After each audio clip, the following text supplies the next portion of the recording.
To grow up a 90s kid. When Saturday mornings gave us cartoons, our favorite foods gave us more chemicals than an episode of Breaking Bad, and the PS1 gave us subpar, overrated platformers. I'm testing the waters to see just how angry I can make people already. Greetings and felicitations, assorted children of the internet. I am the Logician, the rant-sona your reality forgot, and, yeah, you probably know where this is going already. Living in the 1790s must have been really hard. Less than you'd think, more than you'd hope.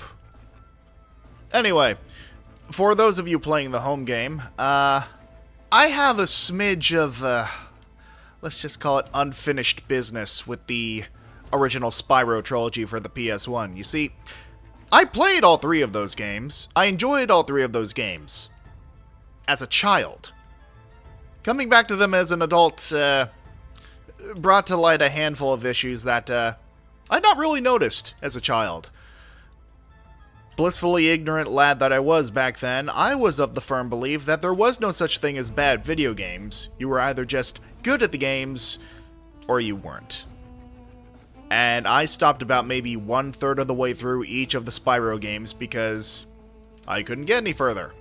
I just figured, hey, skill issue, and moved on. Coming back to them now, I realize, foolish optimist that I was. These games kind of suck. Like, I know a lot of people have a lot of nostalgia tied to these games, and I'm sure the Reignited trilogy has patched things up in places, but honestly, I'm honestly just here to tear this game several new assholes, and show you all why blind nostalgia is a very dangerous weapon. So today we're going to be starting my final stretch throughout the original trilogy of Spyro games with Spyro 3, aka Spyro Year of the Dragon. So, with all of that being said, I suppose we might as well just rip the fucking band-aid off and get into it. Ah, well, this is new. What? Why? Why would you ever? Why would you ever? Like, I'd sooner pick Moneybags over this fucking asshole.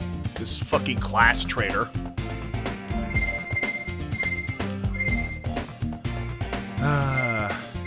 You know what? Just to drive the fucking point home.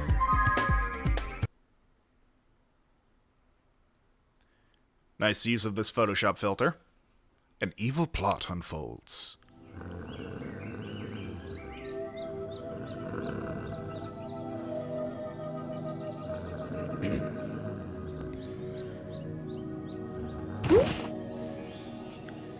Damn, she made a wrong turn at Albuquerque. Yes, look at all the DOS chimpkins.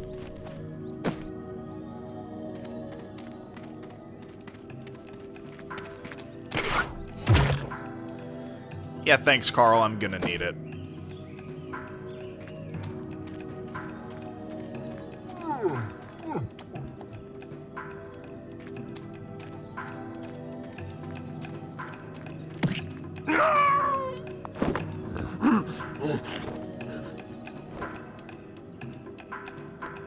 As you do.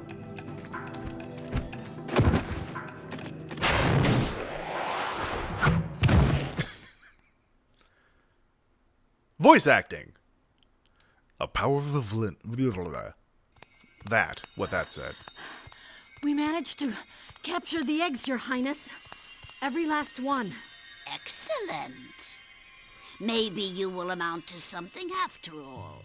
Now, go guard the tunnels. Stop anyone from coming through.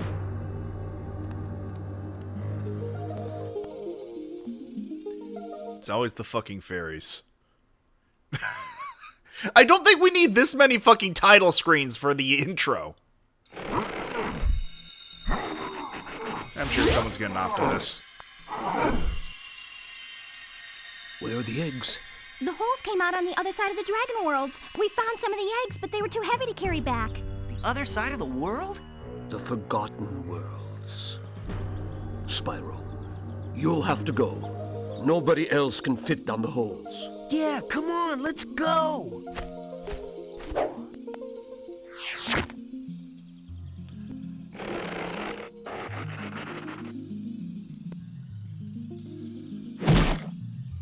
Find the eggs and bring them back, Spyro.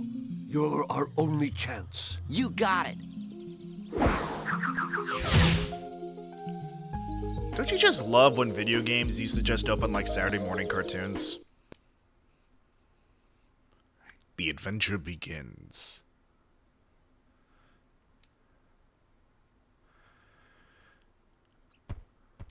Alright. Now let me see here. Oh god, this is... It's been a minute, so I have to reacquaint myself with the control scheme here. Like this... This is pissing me off. Wait. Why does the left shoulder button make me turn right? And vice versa.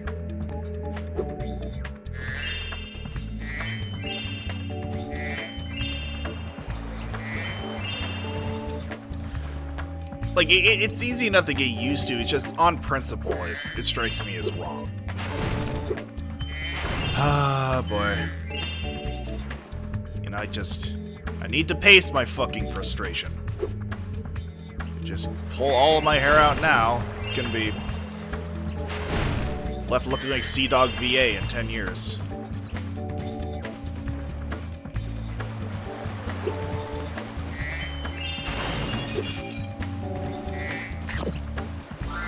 That is inherently just kind of fucked that you freed a butterfly from the bottle, like, only to get its fucking ass eaten. You know, I could have phrased that literally any other way, but here we are. That reminds me, I forgot to fucking add the LGBTQI plus tag to my streams.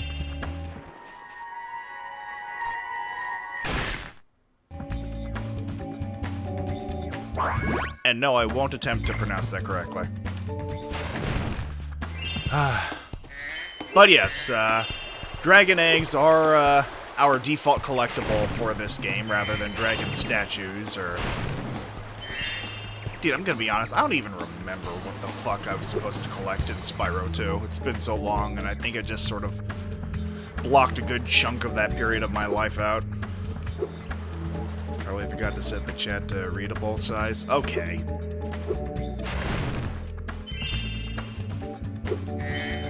No, not Isabel. I meant fucking LGBTQIA+. I initially botched the pronunciation of that. What the fuck? So, you're the one in charge of rescuing the eggs, huh? How sad. Look here, Dragon. If you know what's good for you, you'll turn around and crawl back up that hole you came through. Those eggs belong to us now, and I've hidden them in places you'll never find in 1,000 years. Besides, even if you could find an egg, our expertly trained armies will dispose of you and take it back. Do I make myself clear? If I find you here again, I am going to be very angry. And you won't like me when I'm angry. What are you gonna do, taste the rainbow?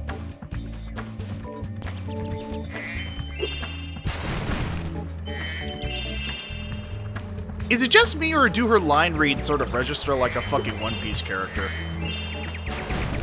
I don't know what it is specifically. Just like the forced pomposity of someone trying to be a villain when they're clearly just not that by nature. Can I just slip by you without... Okay, thank fuck.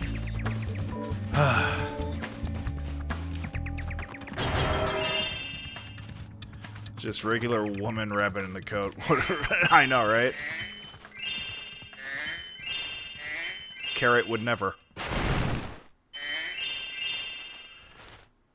She doesn't even have a fat dick under that. I mean, right? I mean, underachiever.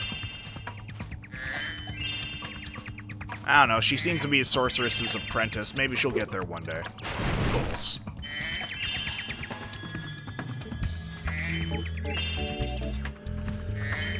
Alright. Fucking hate. Now if I look over there, do I see his ass? Yep, there he is.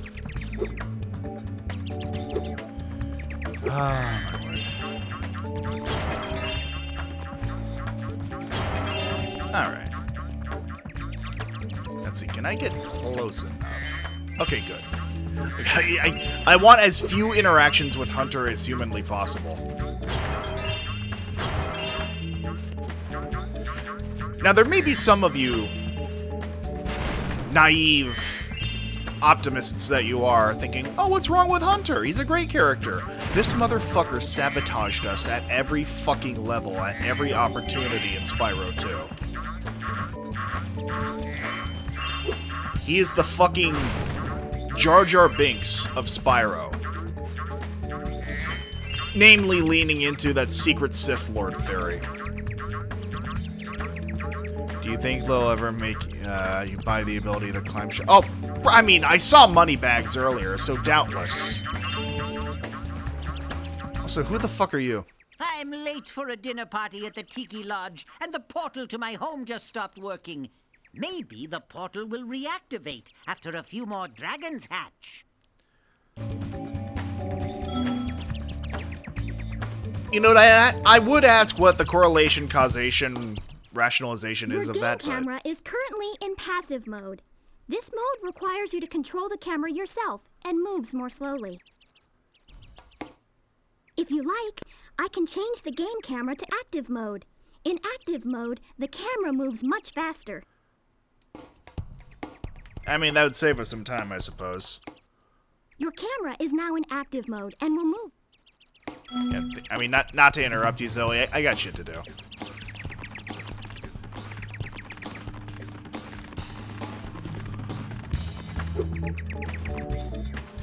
Oh my god. Alright, so might as well get this shit out of the way. Spyro! My, how funny to see you here. Why, I haven't seen you since we defeated Ripto in Avalar. Well, my business went into a slump after you left, so I came here and struck up a nice deal with the local sorceress. Lovely woman she is. Seems to be very fond of dragons, too. You know, I would say phrase that any other way, but I don't think anything you could possibly say would sound palatable.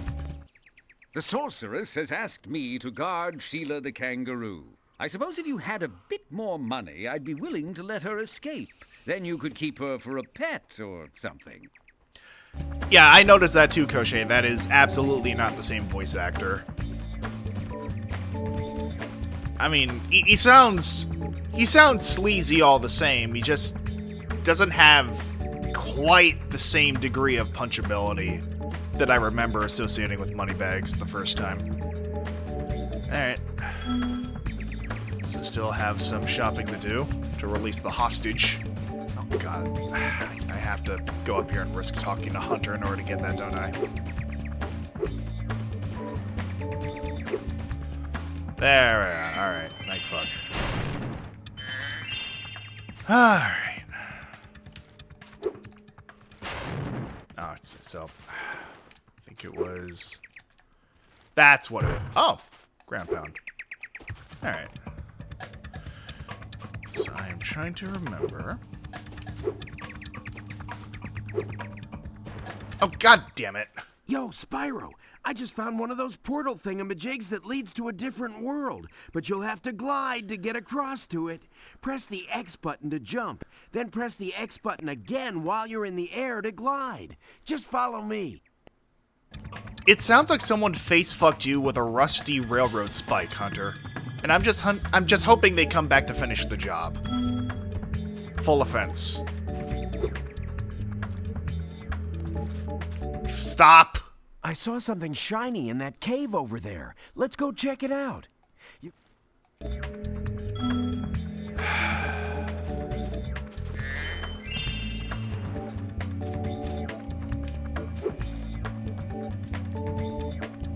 God damn it. Must you follow me every fucking time to taunt me?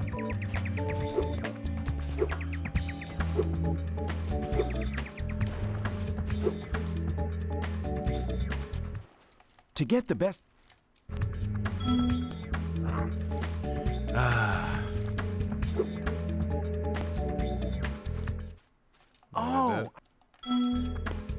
Again!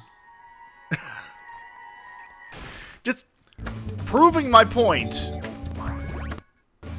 that he is actively impeding our progress and the end goal of this game. Fucking race and class traitor hunter confirmed.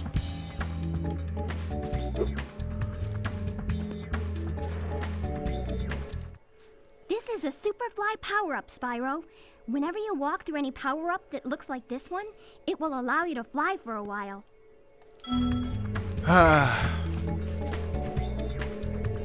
The thing is, like, I know... Pardon me, I'm just choking on Hunter's bullshit. I know it would not have been feasible given the limitations of technology at the time, but I just feel like something that would have actually, I don't know, incentivized 100%ing previous games is like, if some of those endgame power-ups carried over to like the next game. Like, okay, in Spyro 1, the last thing you get is like the ability to permanently fly. If you somehow managed to program it so that when you started Spyro 2, after 100%ing Spyro 1, and had the ability to permanently fly, I feel like that would incentivize more things like that. And in Spyro 2, I believe the permanent power-up you get is the permanent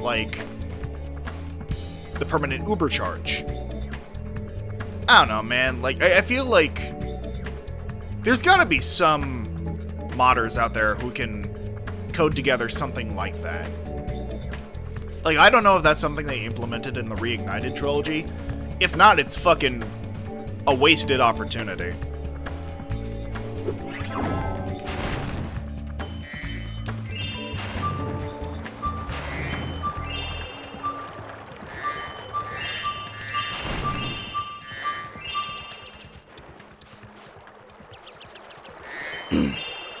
I think games could do that. I remember some consoles being able to read save data on systems. I mean, like,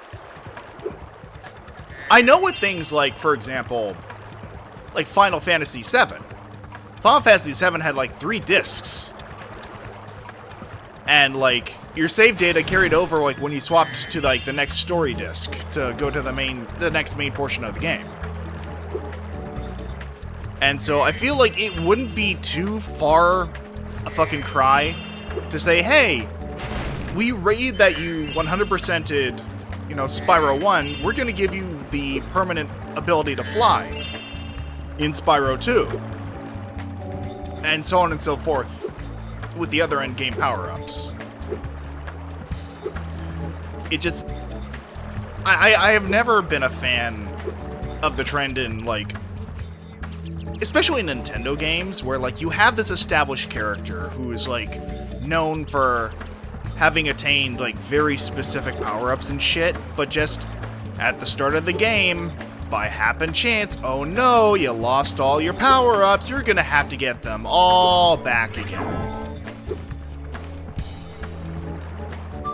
It just... I don't know, man. You can think of, like, literally any other way to up the difficulty in a game. Like, I don't know, just make more challenging obstacles and enemies? Like, make it so you keep all the shit you earned from the previous game, but make it so that shit doesn't one-shot everything anymore, you know?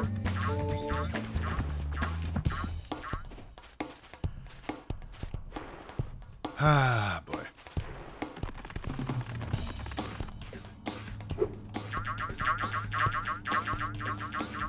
Just... Oh, God. I see an egg at the bottom of this lake. I would go get it, but I don't want to get my fur all wet. Maybe you could get it. You can dive underwater by pressing the square button when you're on the surface and... Race Trader.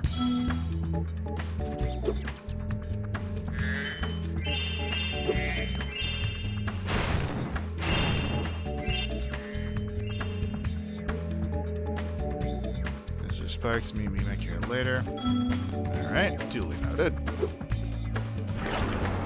Ah.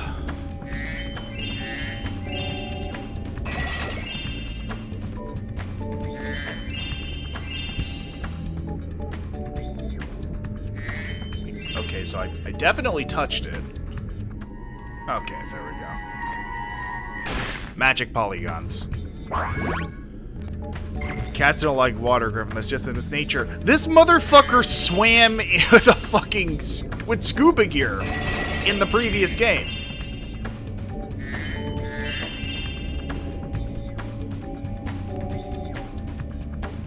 He literally has no excuse. Like, even his fucking line delivery was dripping with venom. It's like, oh, I would get it, but oh, I don't like water, you see.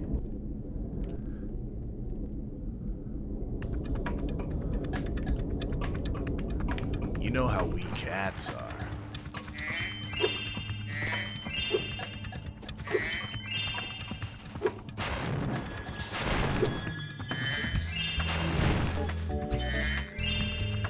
Right.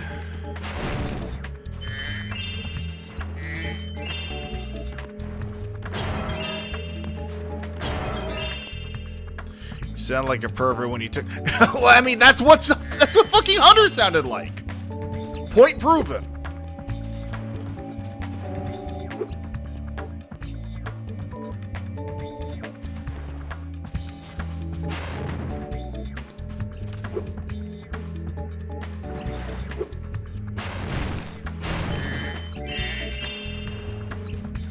Bad Nick Wilde ripoff. Oh god, yeah, I mean...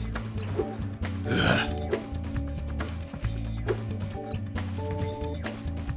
You know, I don't want to live in the war... I don't want to live in any reality that has fucking Hunter and his own equivalent of the infamous Nick Wilde and Judy you-know-what manga. I'll say no more. If you know, you know.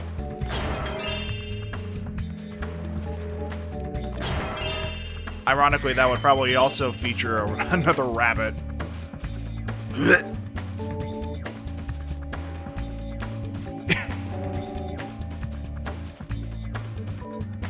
I don't know, please. No, I don't think I will, Alex. I don't think I will. You know, out of all the shit that Twitch has been flagging and censoring in my chat, I'm honestly kind of surprised abortion isn't among them.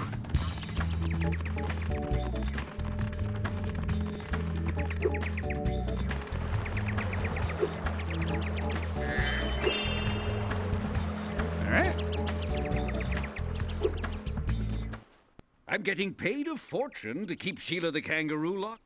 Yeah. Ah, Spyro, I love your sweet naivete. Your kind-hearted nature might be your downfall someday, but for the time being, it's making me rich. Judy eventually gets assassinated like JFK. I mean, that doesn't surprise me, all things considered. My word. It just reminds me of that one fucking clip from Gundam where a woman's buying a teddy bear and gets assassinated while fucking holding it in the shop.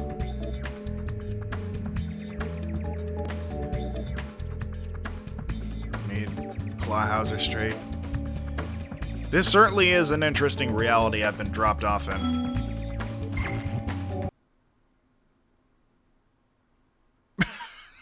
Again, the fucking Photoshop filter. I hope you appreciate this favor I'm doing in letting you out. That's good of you, mate. No hard feelings, eh? Right. After all, I'm just doing my job.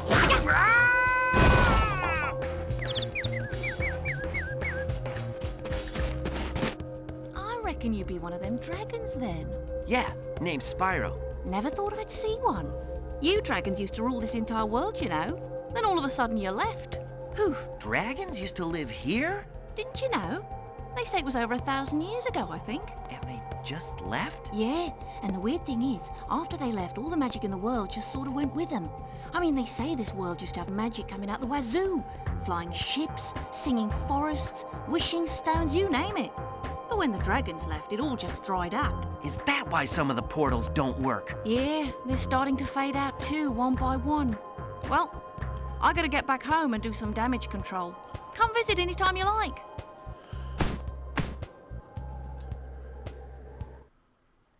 I love how during that entire conversation, neither of them were looking directly at one another.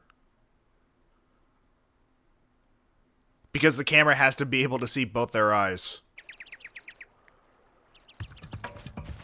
Alright. Anyway. And I mean, I do agree animate do in fact be hard, but at the same time, there are other ways to sort of handle that sort of situation. Alright, now let me actually... So... Alright, so there's still... Why is the dragon egg, like, rotating back and forth like it's on a fucking turnstile? Like,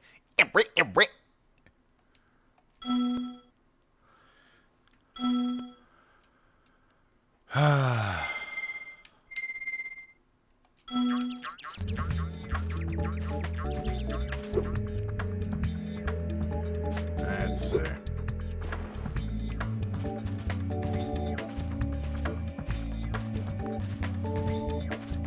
He's excited to live. I mean, naive fool that he is. He'll learn the true horrors of life eventually, I suppose.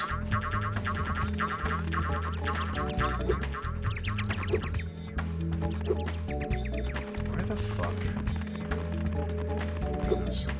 Well, I see one of them up there.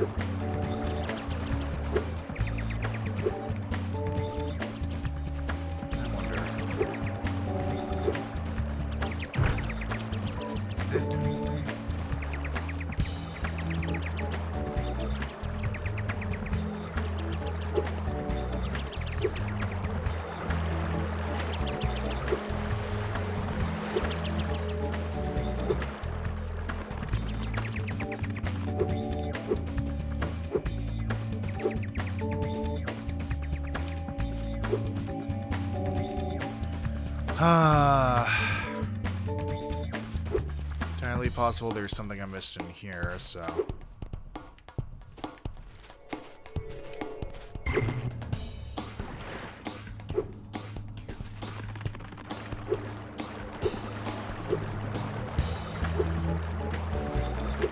Oh, my dumbass. I think now, how? Yeah, okay. Alright.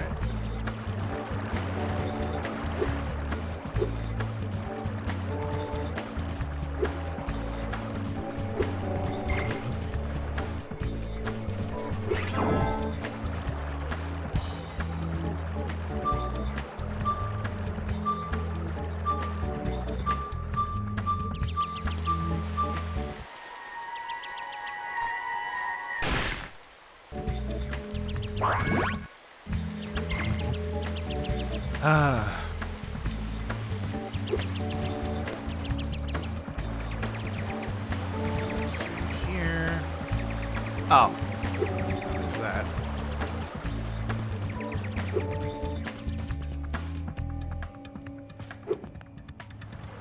Anything down here?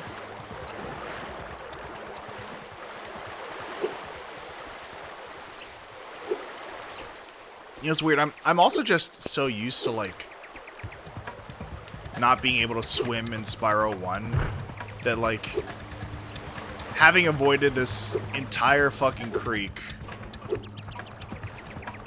throughout the intro, it's realizing it might have been easier for me to notice certain things.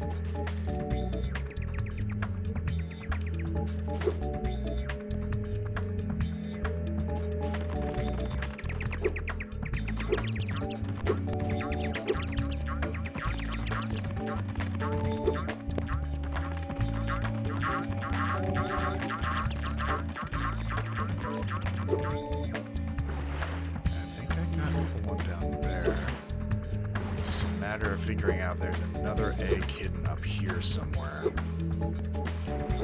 Because I do want to try and find that last egg before I move on to, like... Oh god, is it up there?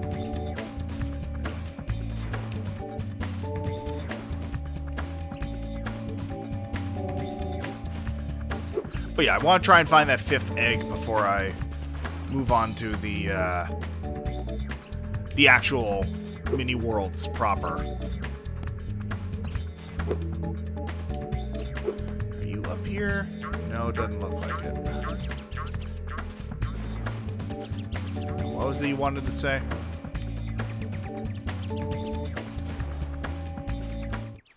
Do you like the active camera mode? If not, I can set it back to the passive mode. Change the camera passive enough. Alright.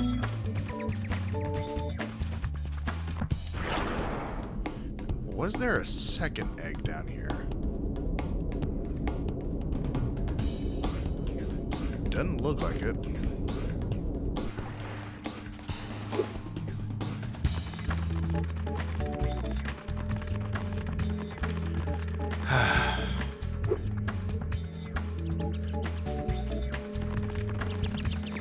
So I know something that I brought up during all of my Spyro playthroughs thus far has been the music, and I remembered very much enjoying the Spyro music, and I still do.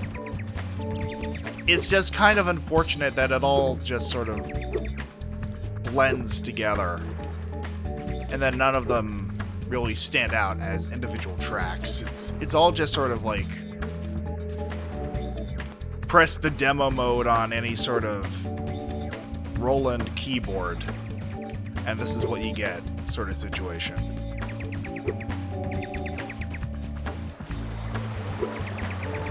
And there isn't anything inherently wrong with that, to clarify. It's just there are plenty of games with very specific, memorable individual tracks, and then there are games like this where it's all just sort of like, huh, yeah, this is music and it's pleasant. Am I really gonna have to break out a fucking walkthrough already to try and figure out where this last egg is?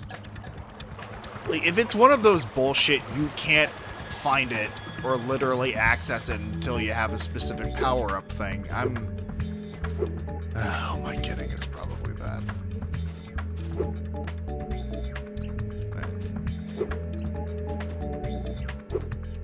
I don't know how much of that area is actually accessible now that I think about it.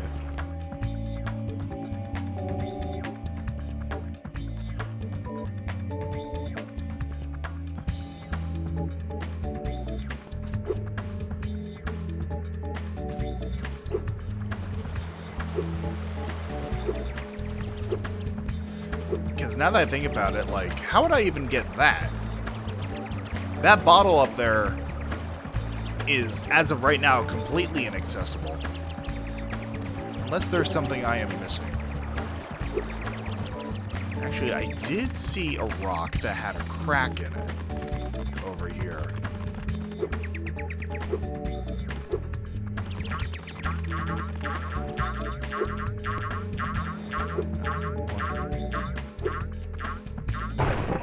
Oh, there it is.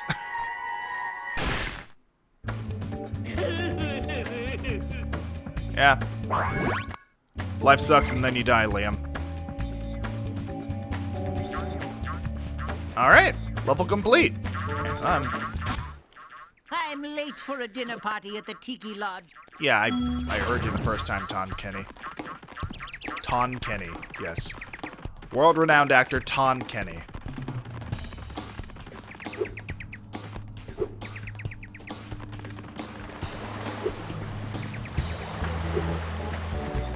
Rather charismatic Tauntaun who tried to move on from his career after Star Wars. Made it big in the big city. I don't know where I'm going with this. I guess just to cover up my speech impediment. Anyway, I saved, and I 100%ed the fucking hub world. Let's move on. Alright, now is this going to be another instance of us getting little comedy bits to open every level?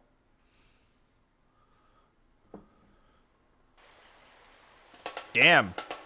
Damn, they took away our fucking cold opens. Oh my, oh my. Can you help us? Hordes of ferocious Rhinox have overrun our town and kidnapped the mayor.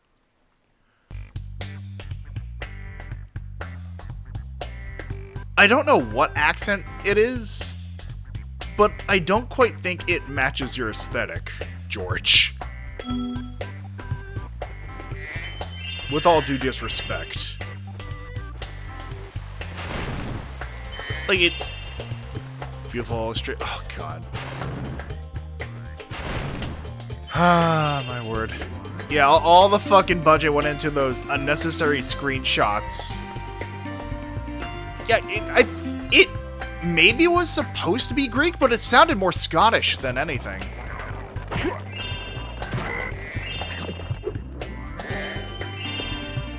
What the fuck? Sorry, no, I got distracted because I heard a sound that reminded me a bit too much of the fucking pufferfish eating a carrot.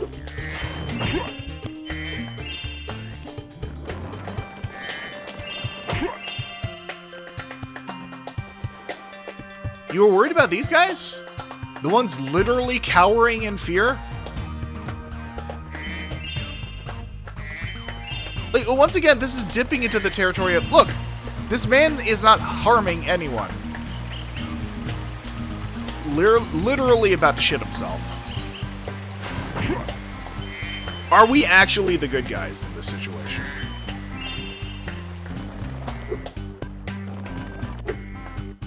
I mean, I'll say this, we're still better than Hunter. We showed those two bullies. If they hadn't outnumbered me 2-1, I'd have finished them off ages ago. I'm worried you'll get poisoned one day trying to... You certainly have an active imagination, Gaucher.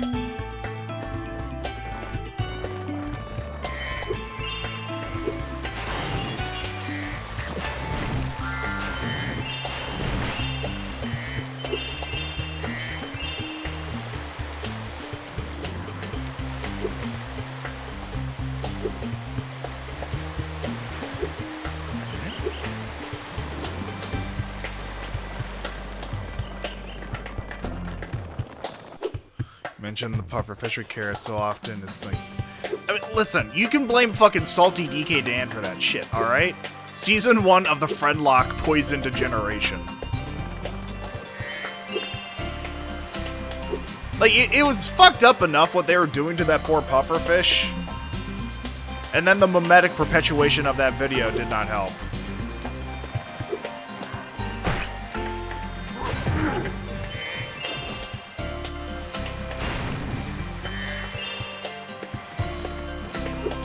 It's me.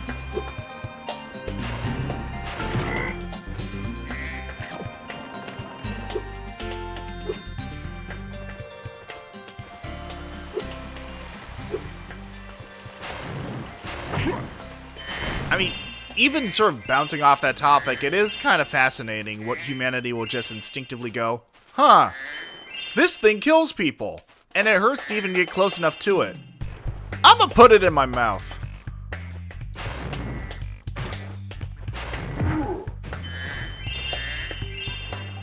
I mean, I suppose the monster fucker mindset must have come from somewhere.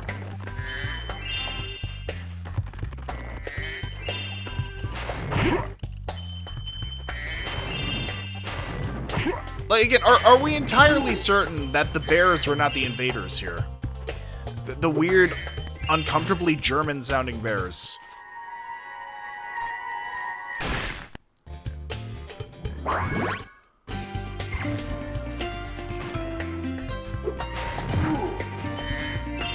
Because the last time we helped a fucking pair of German-sounding people in a Spyro game, it gave me all the worst vibes. Literally every single one.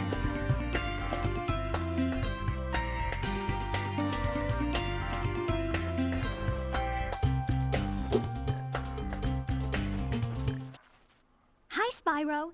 Each time a fairy zaps you like this, that means your progress is saved. If you get into trouble, you'll return to the last place you got zapped. Thanks in advance for the burns. Grogneck dead, Og eat spiky fish. Called Og pussy. Og is not pussy.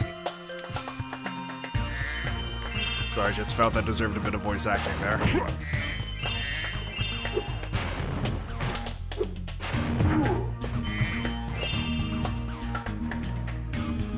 You know, my initial complaints about this game aside, there is something just inherently whimsical about a character design that implements... I hate that visual followed the jokes about monster fuckers. But yeah, I was just about to say that any character design that implements like a giant oversized chicken leg or meat on a bone in place of a club, I just sort of find inherently charming. There's just something sort of inherently whimsical about that kind of thing. Thanks for the help, but I think I would have worn him down in a minute. Now he's sounding more Italian. Oh god, that's what it is. Oh god damn it, that's what it is. Or...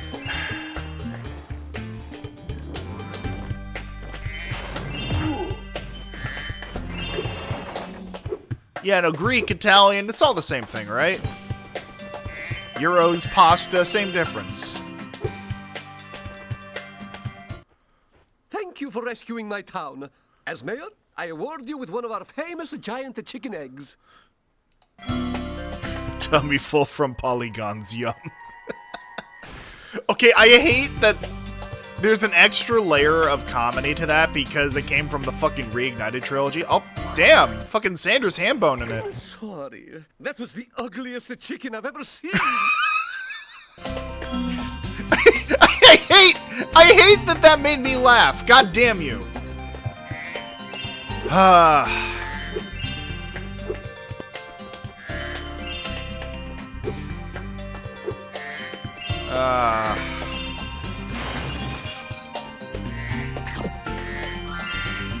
Let's see. Can't believe Griffin would say something so ignorant. What in the free-flying fuck is this?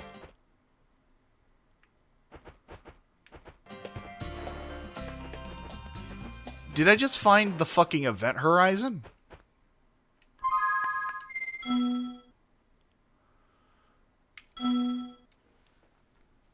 Sunnyvale. Damn, I'm nowhere near done with the fucking...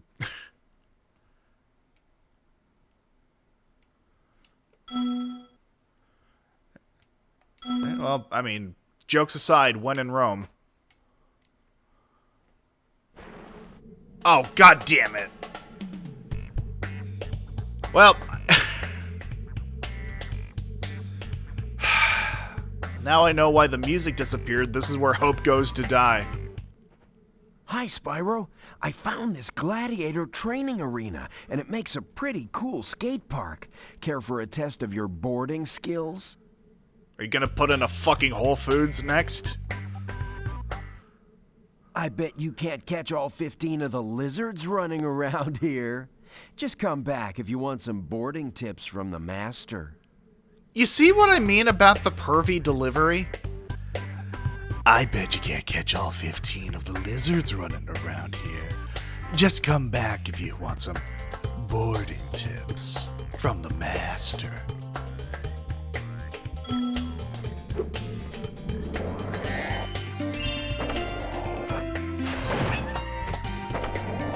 These funny little freaks from last time, huh? Oh, god damn it. Well, there doesn't seem to be a fucking time limit.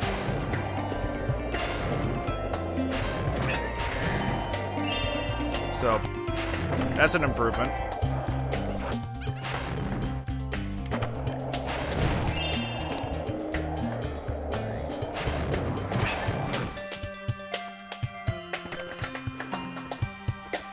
This is around the time Tony Hawk Pro Skater started getting popular, isn't it?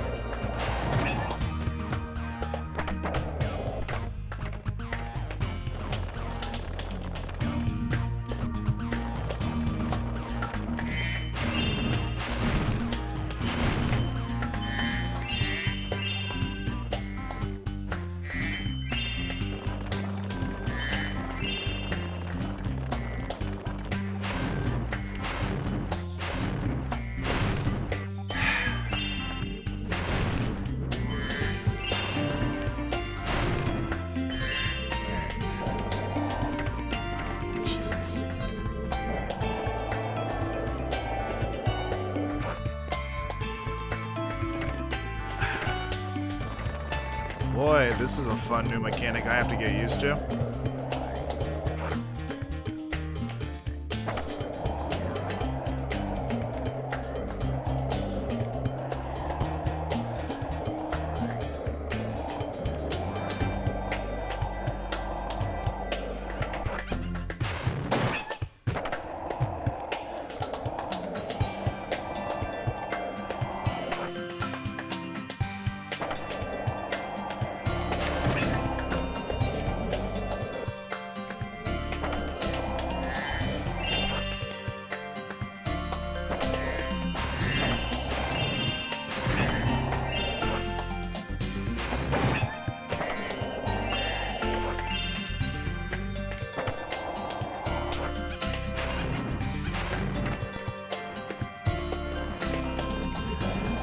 As if the controls were not shit enough.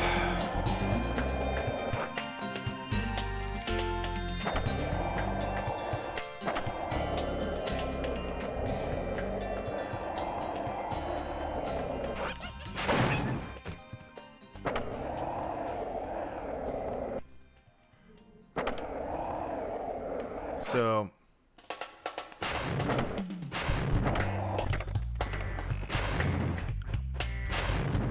motherfucker. Pro Skater debuted in September 1999. This game came... Okay, yeah, so... I'm relatively comfortable in saying that they were trying to, let's say, benefit from the vibes set by Pro Skater.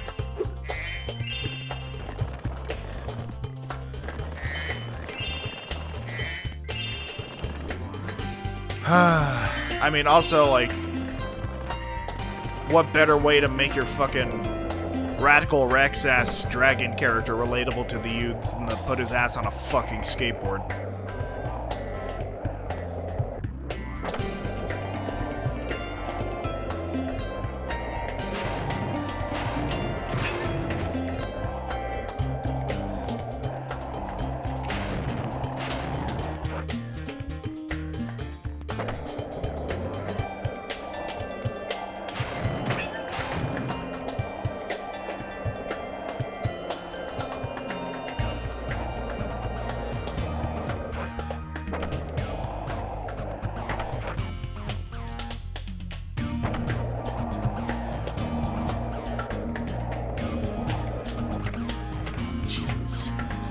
People love seeing Dachshunds on skateboards.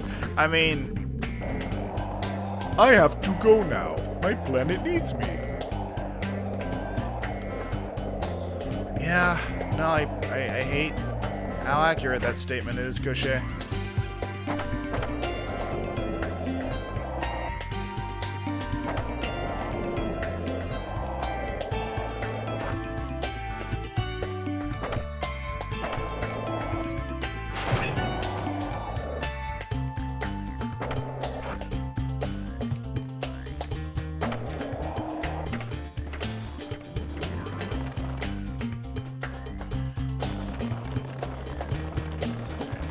Before I try and go for the high flyers, I should try and pick off some... What? Thanks, camera.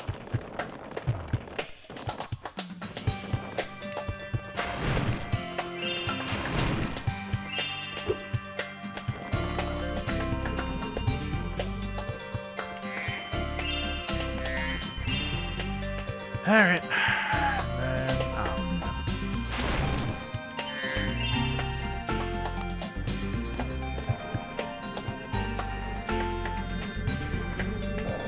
oh, damn. Like a bat out of hell.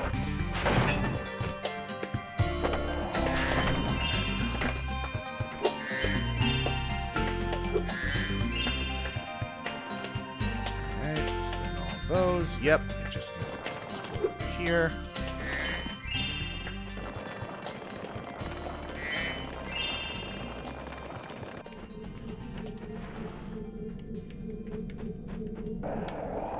Momentum.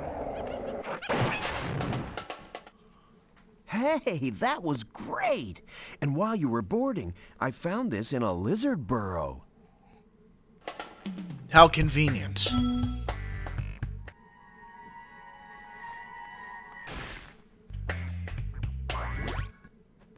All right, if you can catch all the lizards without wiping out and before time runs out, I might be able to scrounge up another egg. It's not gonna be easy, though. I hate nightmare. Nightmare, nightmare, nightmare, nightmare, nightmare. Go get him, Spyro!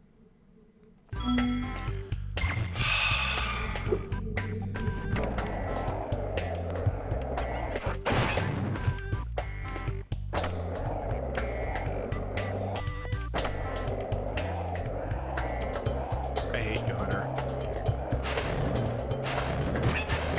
I hate your life.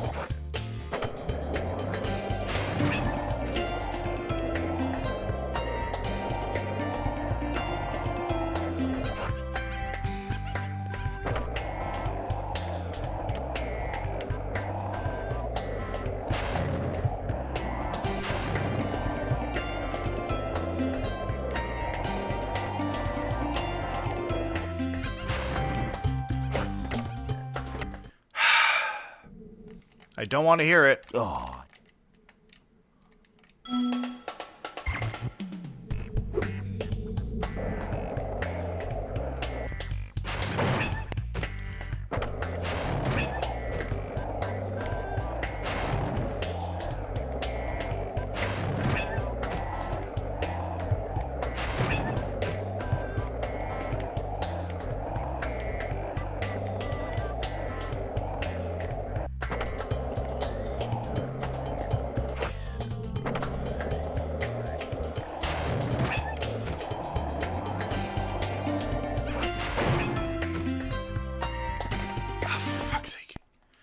I do not like. oh. I do not like.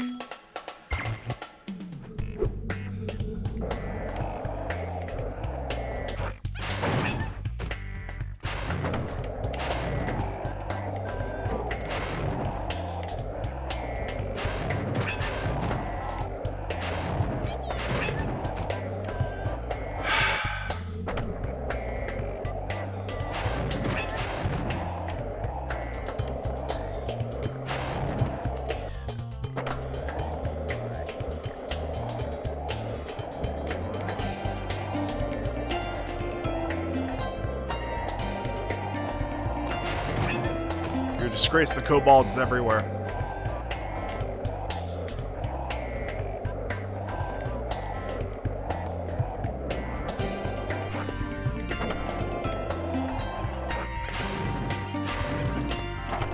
I hate how that works. I hate...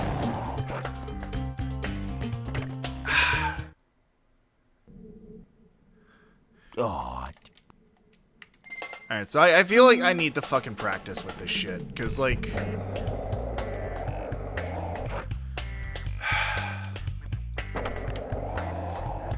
So, is it exclusively if I have to turn the joy... So, to explain to you what's going on, like, when I'm in the air, I have to sort of change directions, right? You want to know how I fucking changed the direction of the board? With the fucking joystick. Which sounds simple enough, but it is... Because the issue with that is that when you're changing the direction of the board with the joystick in mid-air, there's a bit of drift. To where, like, even after you stop pushing the joystick, it keeps moving.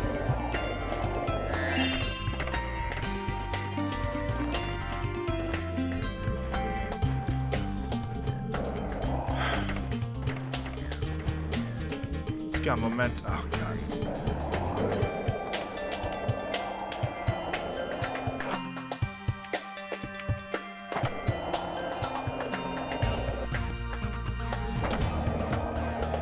So because of that, you have to be very delicate with the fucking movements.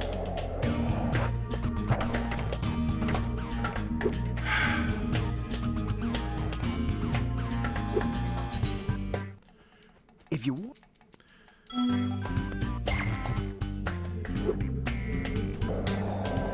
Also, pro tip to anyone in the late 90s, early aughts, if you want to try and make a character look cool, just stick their ass in fucking jeans and put a lightning bolt on some aspect of their design. That was essentially marketing in the 90s. So that was supposed to look cool. For those of you born after the dark times, just wondering what the fuck they were trying to do.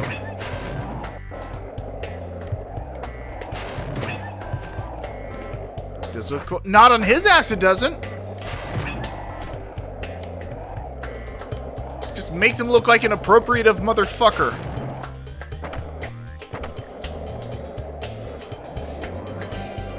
Like, he is one fucking pair of tired Steve Buscemi eyes away from looking like he's about to say, "How do you do, fellow kids?"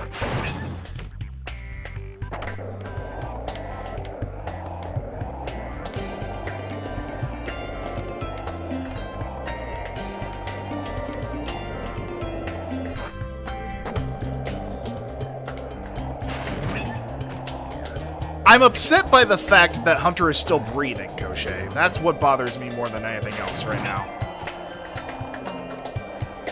That apparently enough people thought, oh, we can't get enough of Hunter. Let's bring back Hunter for another one of these fucking games.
All right.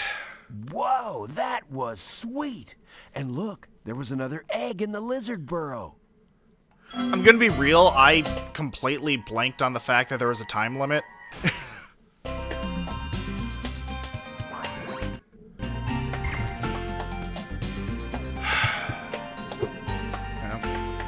Hopefully that means we never have to enter this fucking realm of Tartarus again.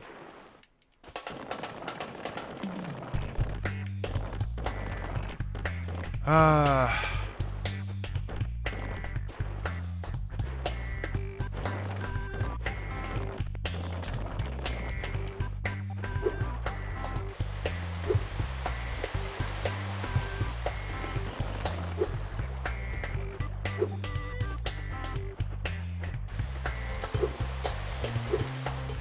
sure Hunter was more in different flavors of hell.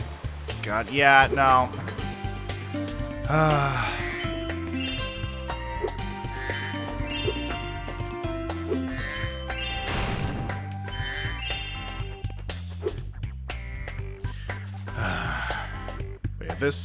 This particular layer of hell, this particular chapter of Dante's Inferno, seems at last to be over.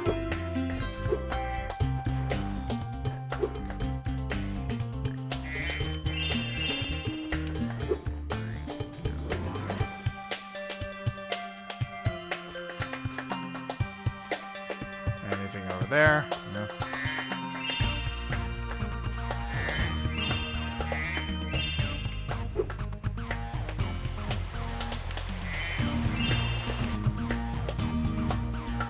Thanks for dropping by, but I'm currently busy at home. Oh, god damn it.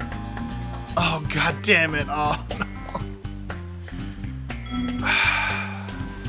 I just remembered an aspect of this game. And that's the fact that you have to revisit it with every one of the other fucking playable characters. Oh, god damn it.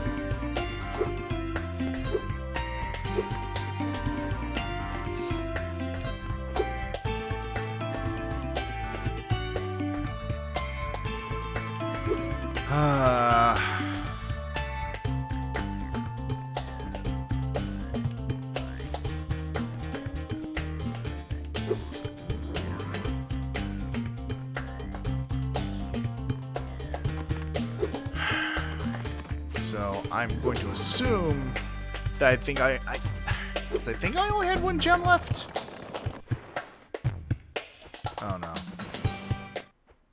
Look, a chicken turned up. I hope it's not the only one left. Alright,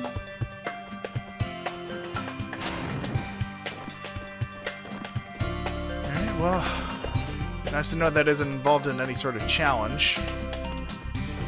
Did I miss any gems at the start?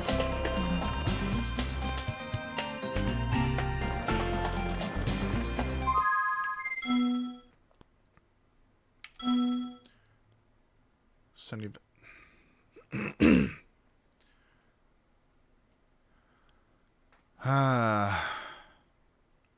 So I still have some shit to do I? I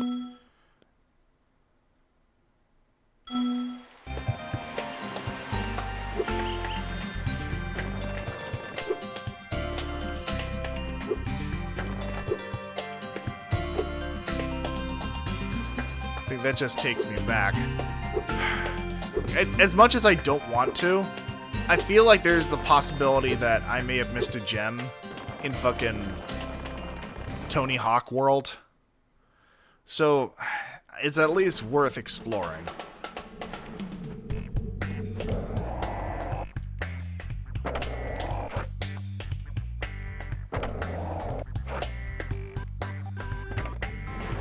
Oh god, they even have the fucking Tony Hawk graphics in the corner.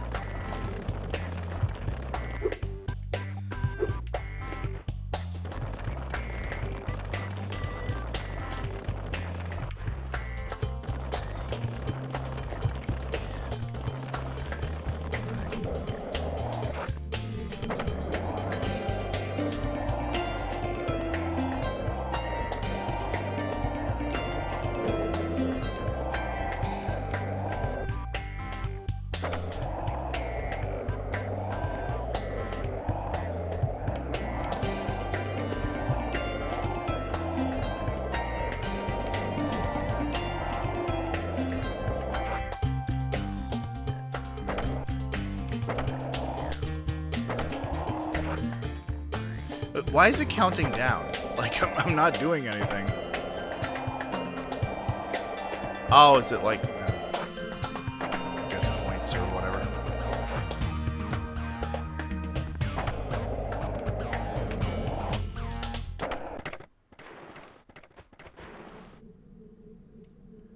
See, that just sounds sad. With the music ending as I fall off the fucking skateboard.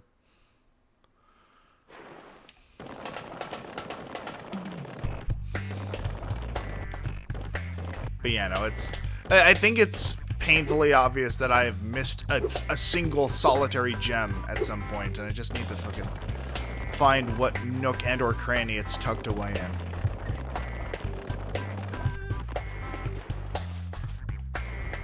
So a single red gem.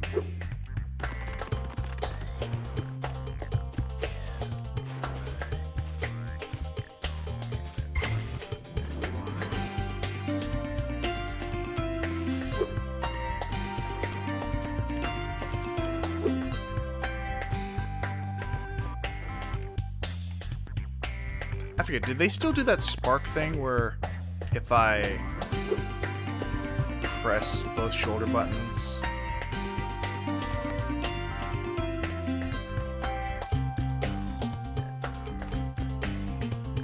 Does not. Or at least if it does, it's not doing it for me. This Rhinoc is too big to charge. Feel like you may have missed a memo there, Zoe.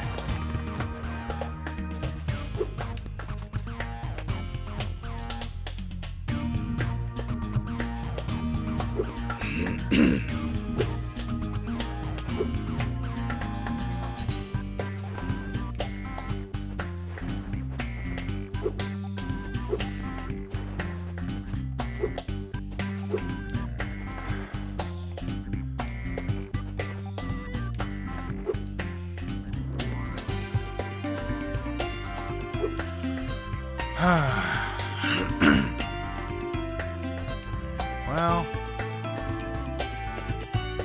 actually,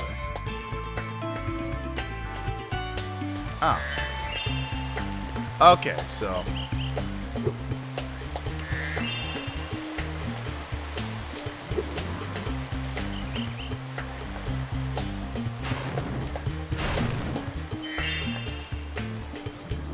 and whomstative are you?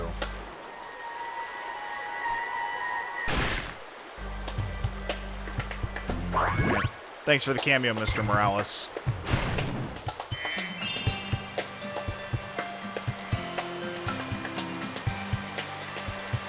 Alright, so there's a little more progress made, I suppose.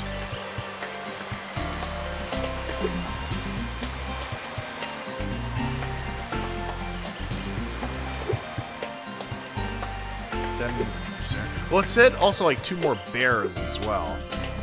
So, Have you seen any giant chickens around here? is that a real question, or are you just fucking with me and wasting my time?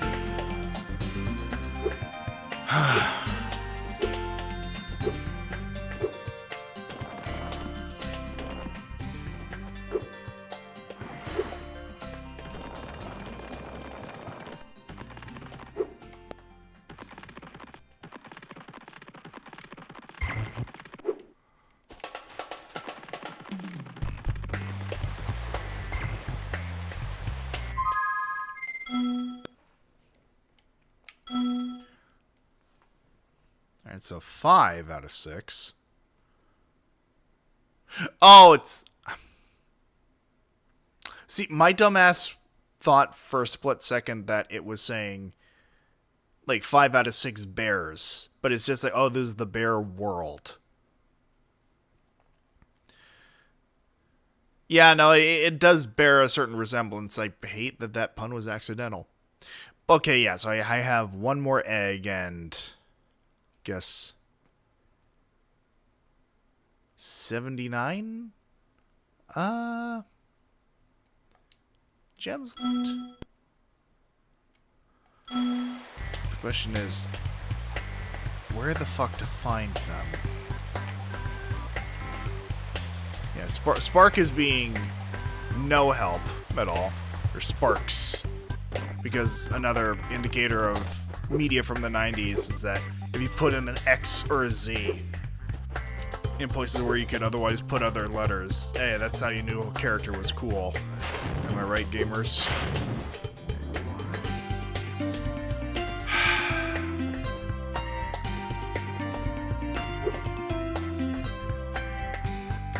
Maybe there's something I can glean from up here again.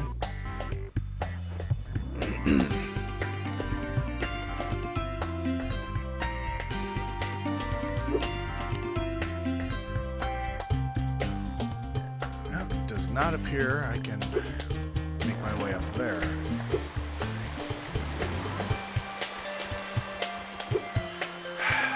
It's also possible that there's like another one of those like eggs hidden in a rock.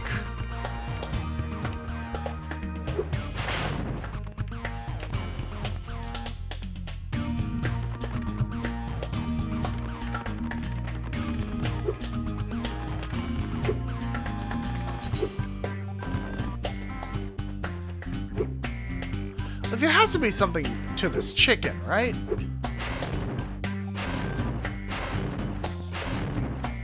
Is it just like a one-off gag?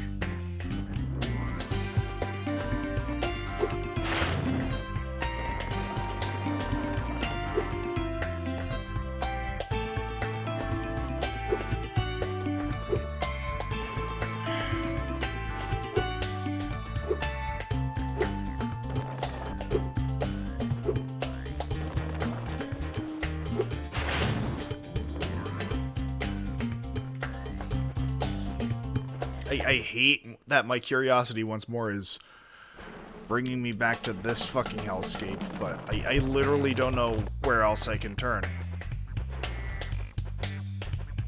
Do I need to talk to him once more? It will not even give me the option.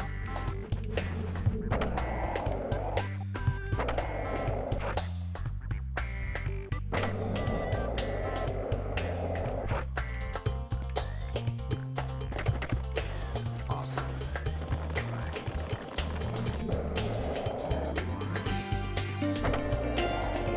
Might need to break it. This early on, though?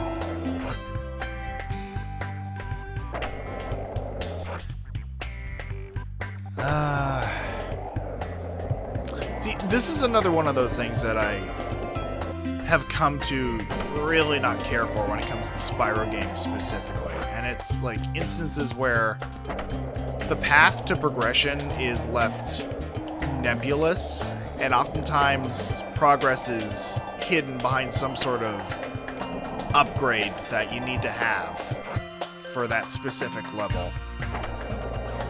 And I feel like this is just unnecessary padding.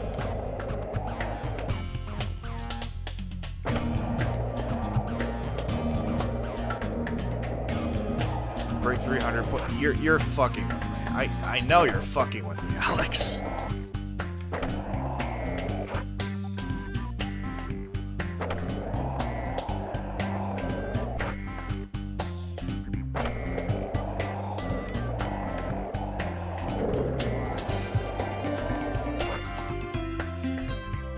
Something like, oh god.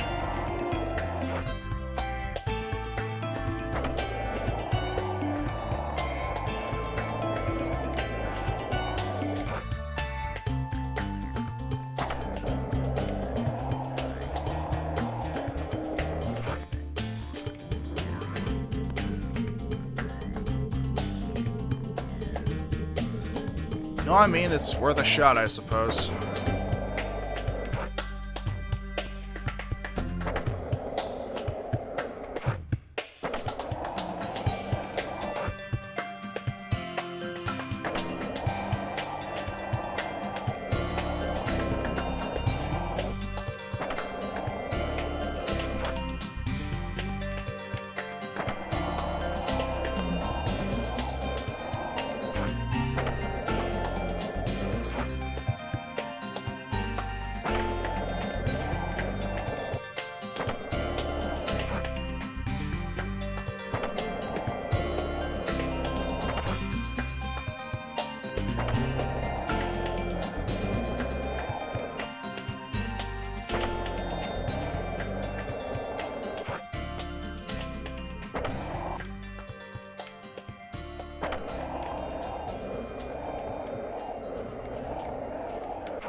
Alright, well that did jack shit.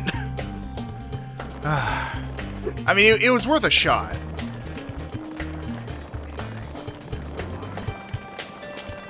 But yeah, no, I'm not going for fucking 3,200. That's dog shit.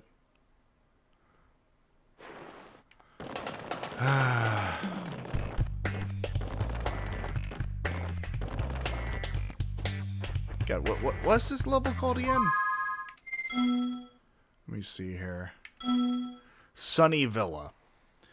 Alright, I may actually have to break out the walkthrough for this one, so I will be right back.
I need the fucking kangaroo.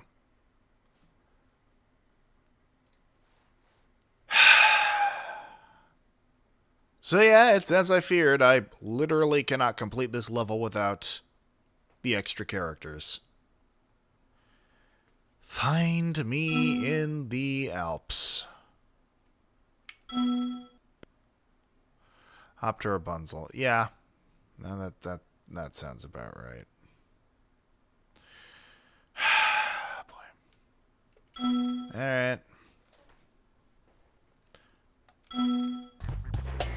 And I'm pretty sure I literally can't access the kangaroo right now.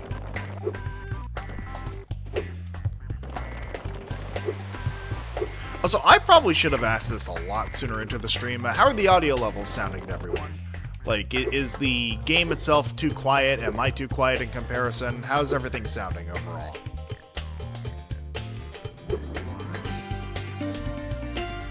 Sounds good to you? Okay, that's good to know.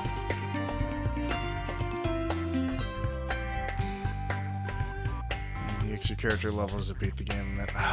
Fun.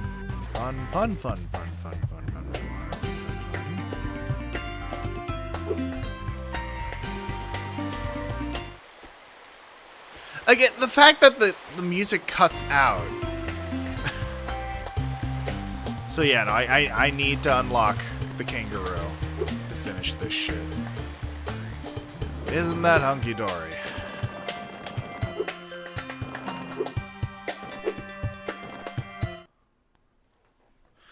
Very not great music loop. Yeah.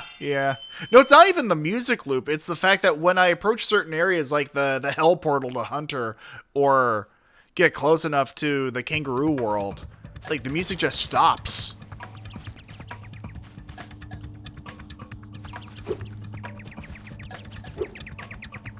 I think I might... The kangaroo might be my secret to getting that bottle, I just realized.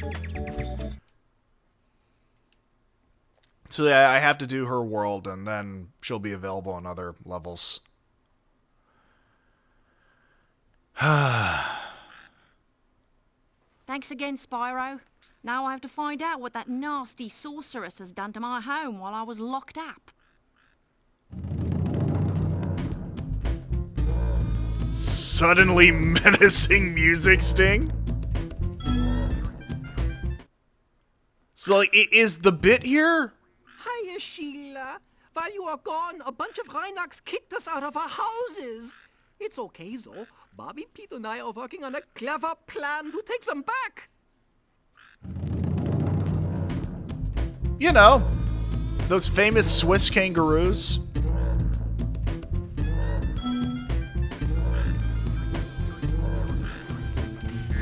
But yeah, no, I mean, what is the implication here? That Spyro is just fucking chilling in the goddamn like little shit shack over there, while Sheila is like going off on her own grand adventure? Oh, okay, so there's a double jump. Alright, that's her whole thing.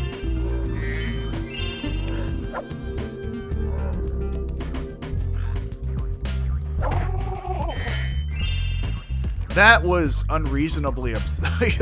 I don't like how much that upset me. Just like,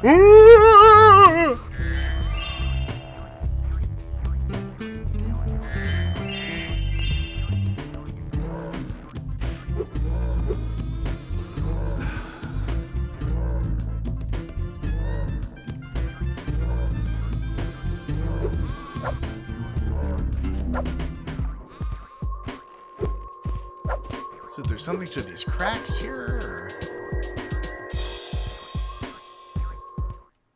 You can get up really steep cliffs like this one with your double jump.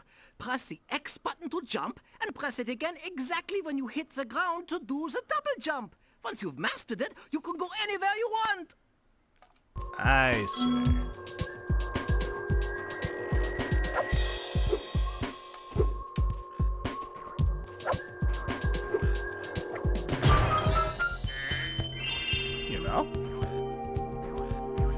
Well, it's nice to know that I have that right at the gate.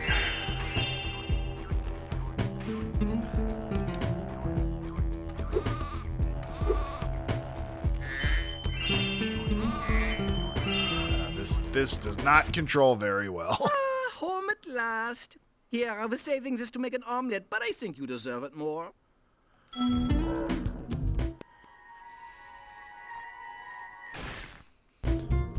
That's the ugliest chicken I've ever seen!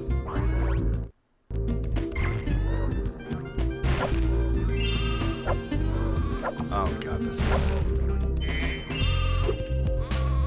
You know, it is very difficult, like, to describe how loose these controls feel.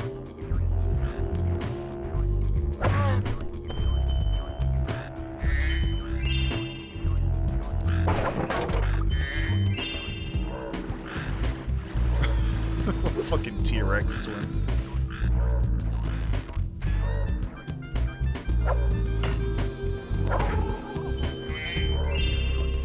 I don't...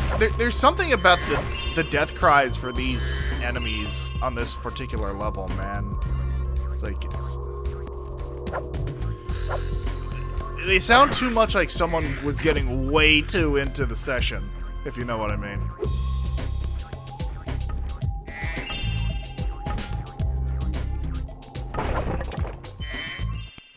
Hey, Sheila, let's play a joke. Take this egg and smash it on Billy's house, okay? I need to get him back for the last time he butted me off the cliff.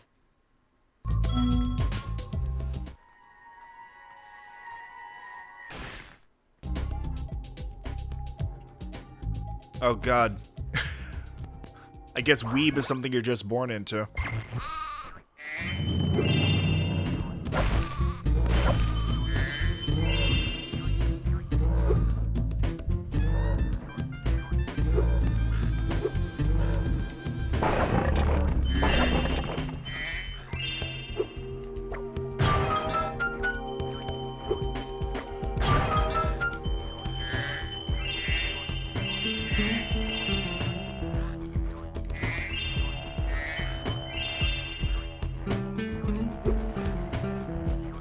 Ah, my word. See, have I missed anything so far? Doesn't. Oh, well. Yeah.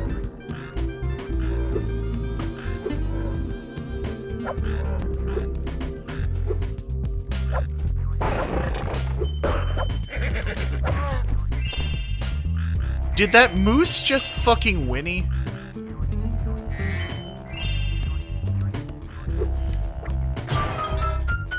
I mean, why not?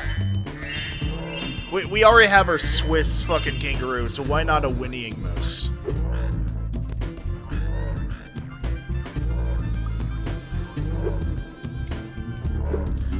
Yeah, it did sound like a pitched down goat, you know.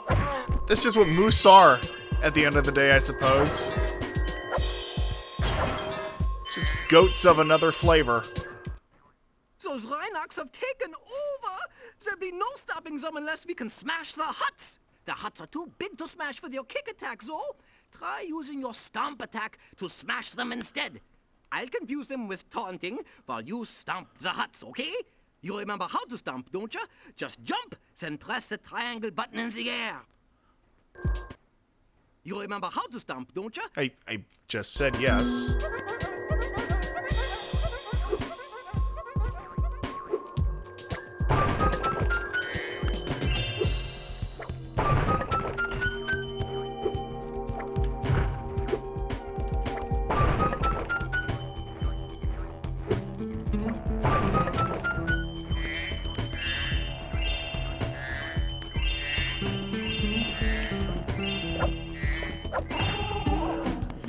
Like, you hear what I mean? Listen to these guys.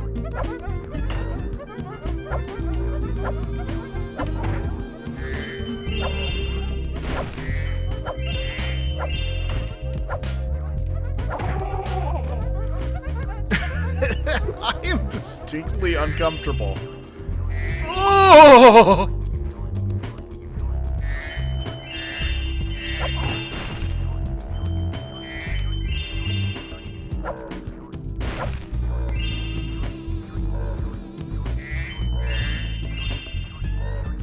Well, yeah, exactly! That's what I mean, Alex.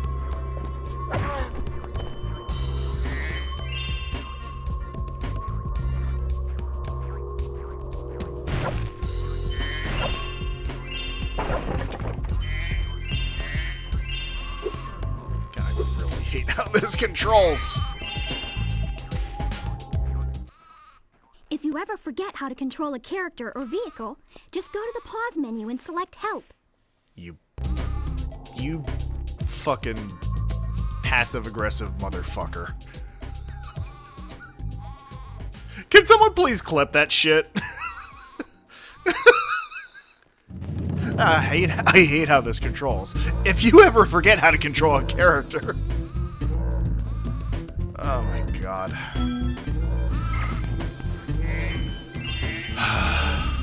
What do you have to say for yourself? Thanks for the help, Sheila. You can have this egg I found in my house.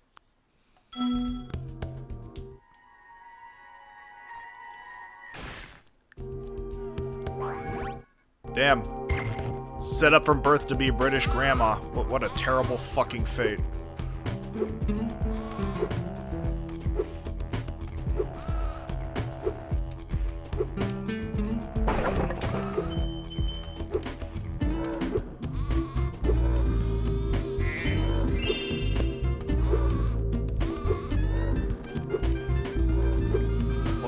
Why have I forgotten how to do the double jump?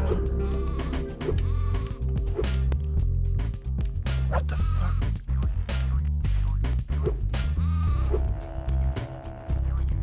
Oh, god damn it. Hey, well, I guess we're in here now.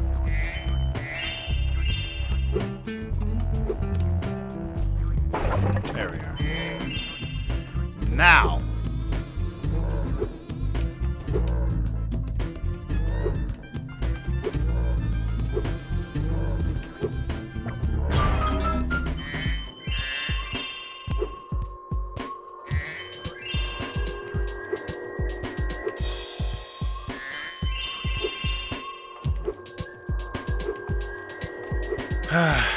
I mean, I suppose the good news about this fucking soundtrack is that it addresses the critique I gave about everything sounding samey.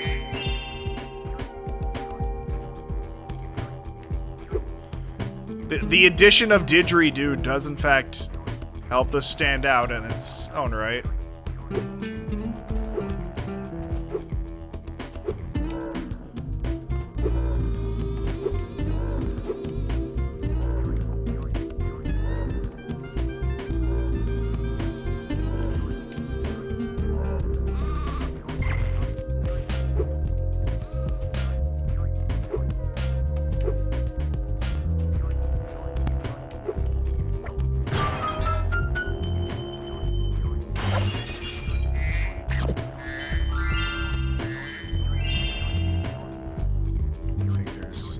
Gem down here some. Oh, there we go. It's the green gems that are one, I think.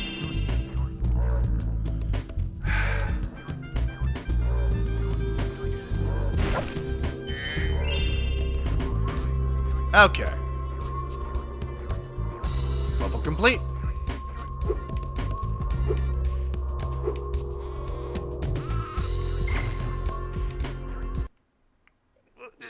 Okay, bye-bye, I guess.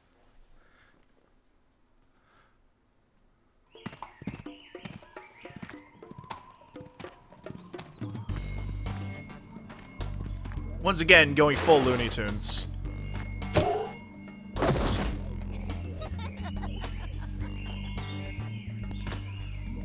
Ooh, look out, Hunter. It's the scary sorceress. I've warned you already. This place isn't safe for small dragons and pussycats. Thanks, but I think we can look after ourselves. Try looking after this.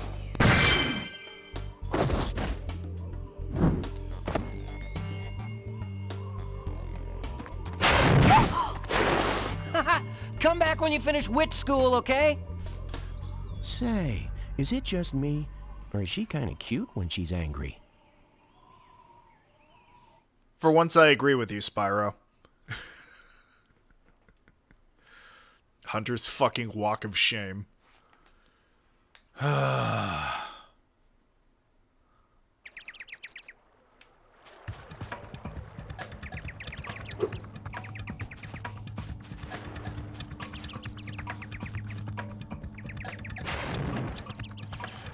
So maybe now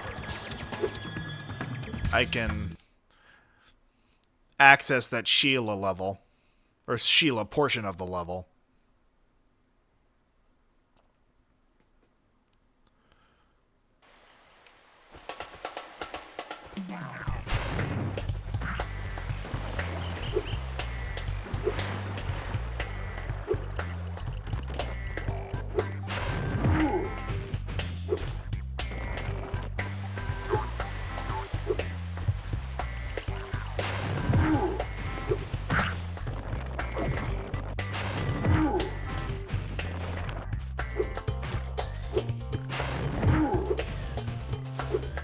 Let's see here.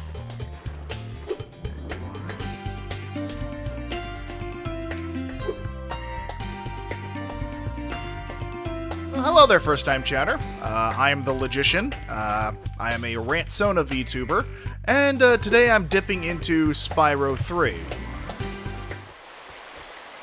Alright, well, I mean, the door's open now, so...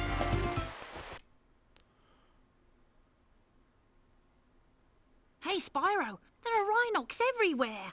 Maybe I can find some peace and quiet at the top of the tower.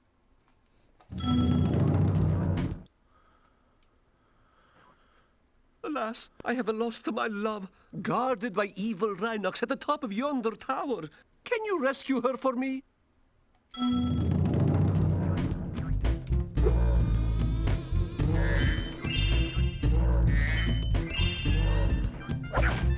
Oh god, this is so fucking slippery. I hate this. Wow.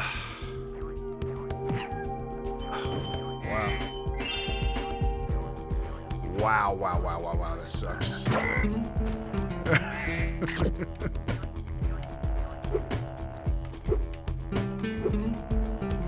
Oh, well.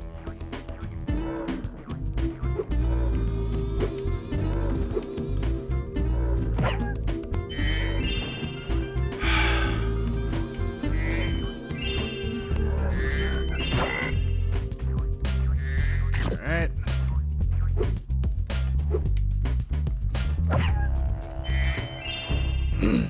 It's the first time. Okay, so to explain a little bit, I played the original Spyro trilogy when I was a child, but I never finished it. And so I've sort of made it a self-imposed, I guess, mission to try and do just that, and 100% each of the original Spyro games. I've done this for Spyros 1 and 2, and now I am doing it for Spyro 3, starting tonight. And the thing is, like, I know a lot of people have a lot of nostalgia for this game, and, like, to each their own. I have just had a great deal of difficulty with it.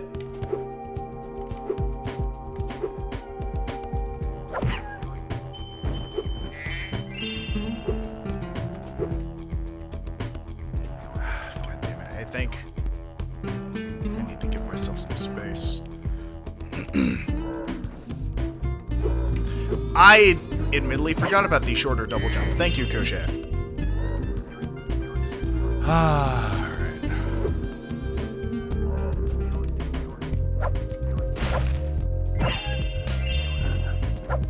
There we are.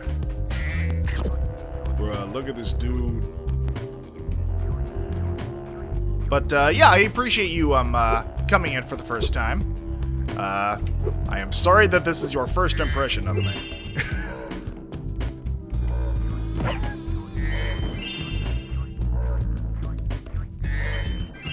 Reignited at least, Oh, Koshe, if you could take care of that little, irritation in the chat. Thank you very much. Reignited at least some control fixes. The only marginally makes some of your complaints more valid. You know, that's fair. And I'm glad that the people who actually paid for the Reignite trilogy have gotten those improvements. I am going old school, as the children say.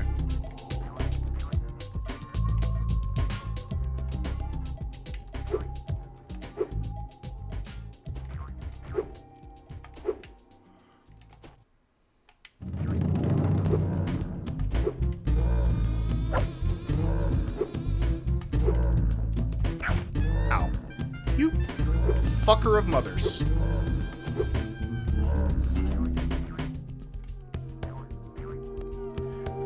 Found here for the fix. Oh, is this your favorite of the three? I hope I do not ruin your nostalgic memories of it. Oh, god damn it. So, I've only just acquired Sheila, and she is giving me a significant amount of difficulty when it comes to the controls specifically.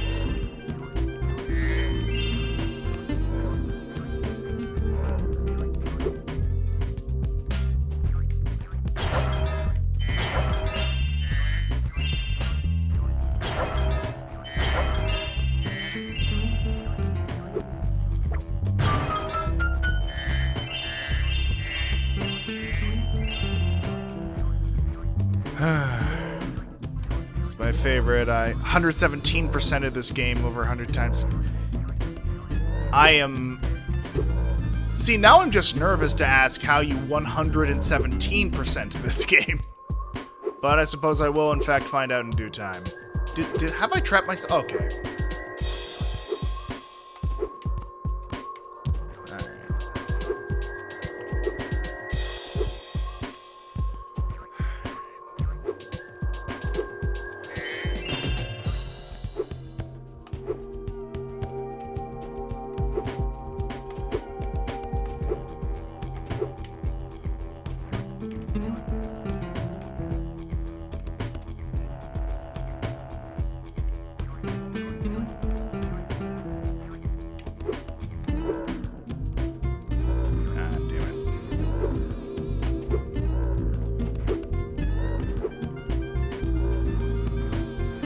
Super bonus round once you reach 100. I see. Alright, so let me see here. So to give you a bit of additional background, Fred, see, unfortunately, because of the very specific shade of blue your username is, it's kind of difficult for me to see it. But essentially, I have never been one for 100%ing games. Basically, for me, it's very much one and done with most games that I play. It's nothing inherently against the games themselves, it's just sort of my play style.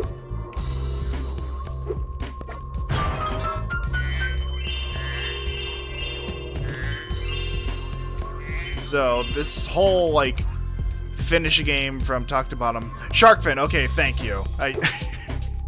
I apologize. It was just difficult for me to see what your name was. But yeah, so it's just a little insight into like how I normally play video games, Sharkfin.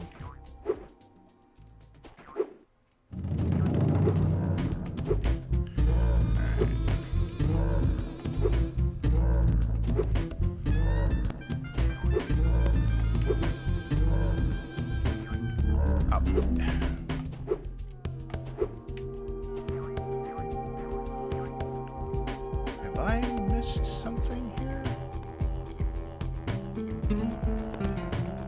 Oh.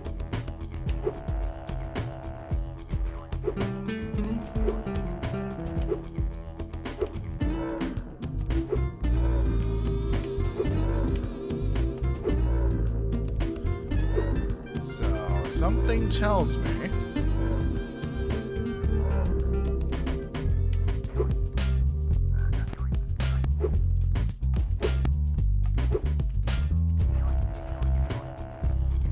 somewhat of a difficult jump. Oh god. Oh, camera. Oh, that's another complaint of mine, admittedly, is the camera for this game. I'm excited for World 3 because I've never seen a streamer not rage quit at 2 specific dragging eggs in the world. I see. You have to get better since... Well, I have that to look forward to, I guess. Now, here is... Oh, lovely, lovely, lovely. This... See, it's one thing if, like, the platforming for a game is straightforward, but, like, because the controls for Sheila specifically are so cumbersome, that's me putting it politely, it... Hold on, can I... Okay. That's... Well, instantly invalidating my arguments.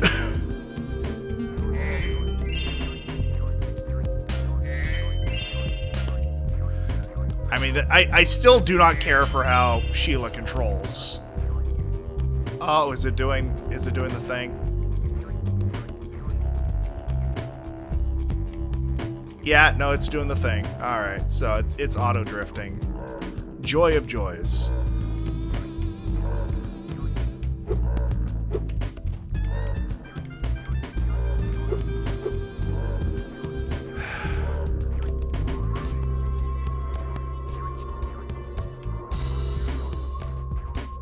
Is this my controller, or is this just the camera moving around?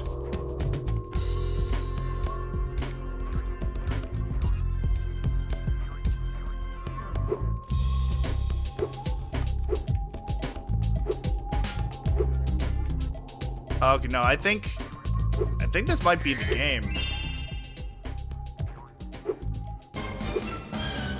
Oh, well, thank you very much for the follow, Sharkfin.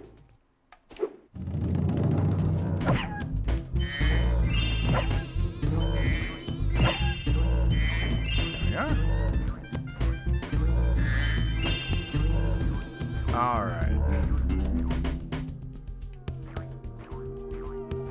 Oh god, yeah, no, this camera. Because I think I recognize what they're doing. They're basically trying to say, hey, go this way, dumbass.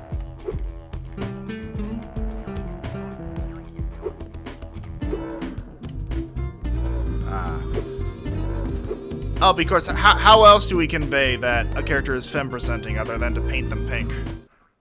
What? Marco sent you here? I've got a restraining order against him. Charming!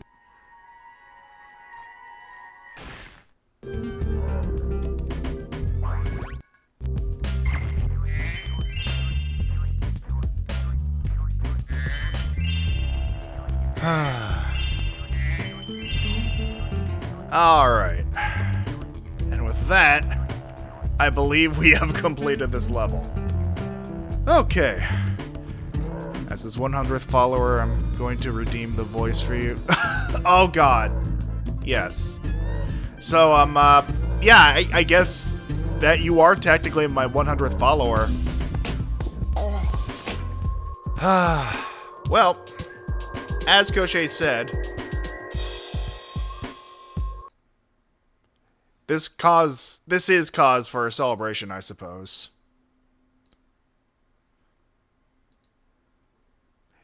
Now then.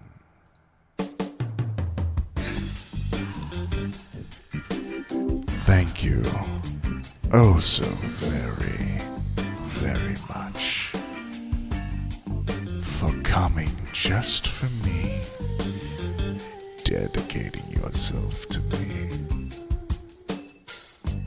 Devoting yourself as my 100th follower.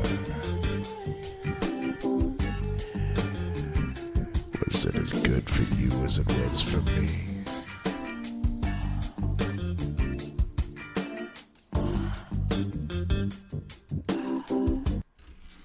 Alright, enough of that.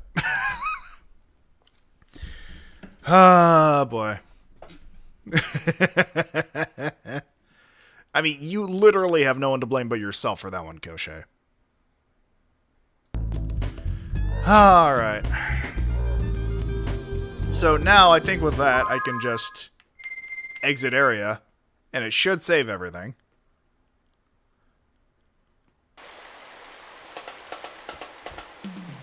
Alright. And let me just double check. Yeah, no, that's everything. So now I can just... Alright.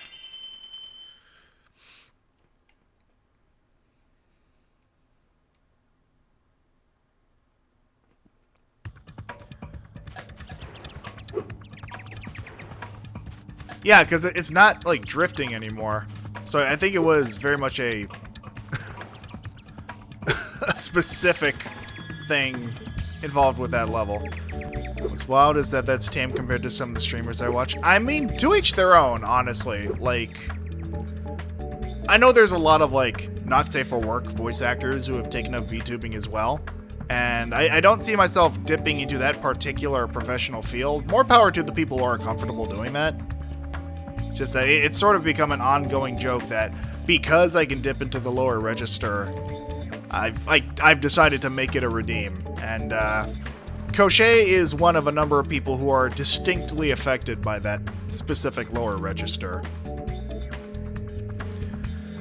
Alright.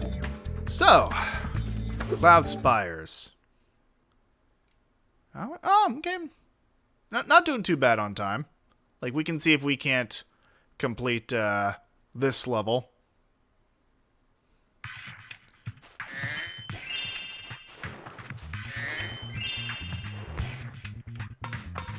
Ain't nothing but the funky beat.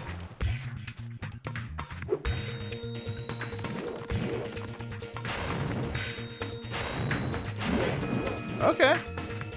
You have my attention. Oh. I see how it is.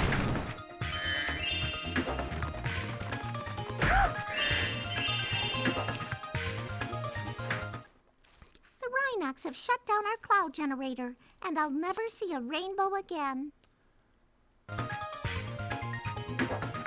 I don't know what fucking eugenicist thought it was a good idea to combine the Care Bears with the Snorks. But this is what happens when you play God, people.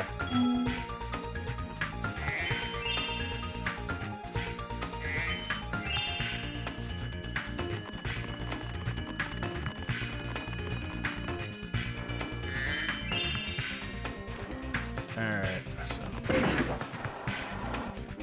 we are. Now, is there anything else over here? No, not so far. We'll probably loop back around. I'll never see a rainbow again. People who move to the UK. Yeah, you're not wrong. If my wings were big and strong like yours, I could easily glide across here. Is that...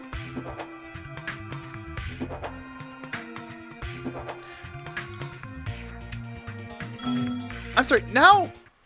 Oh, no. I need to check something real quick.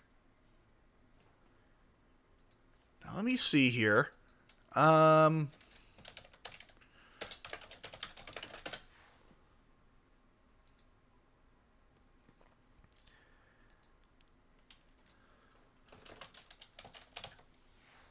Let's see.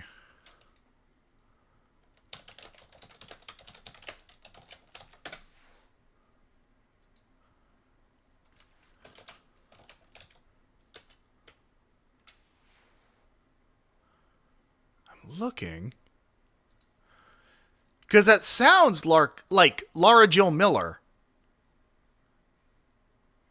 It's Pamela Hayden. Interesting. Gets worse. Wait until the level secret escort mission NPCs and oh, fun. But yeah, no. For reference, Laura Jill Miller is the voice of Kari from Digimon. Among a number of other different characters. She's also Haru in Beastars. And that sounded very much like her.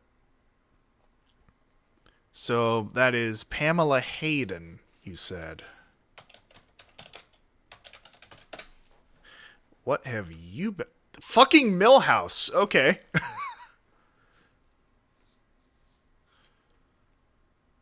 Alright, well, I mean... I guess it's sort of in that same sort of wimpy... Yeah, I know, I was repeating what I'd read from your comment, Alex.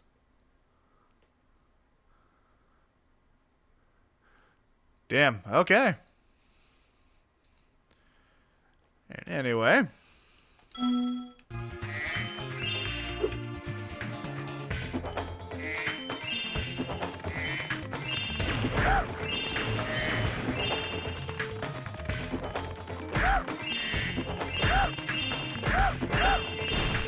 hate that these things sound like Miss Piggy.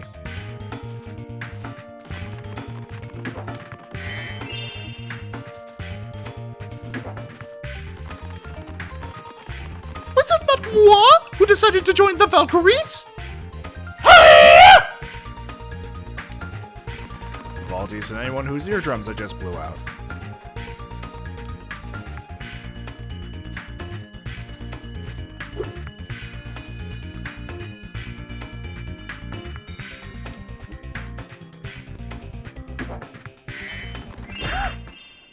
The metal armor those enemies are wearing protects them from your dragon flame. Good to know. You're not sorry and you don't... I mean, sorry, not sorry.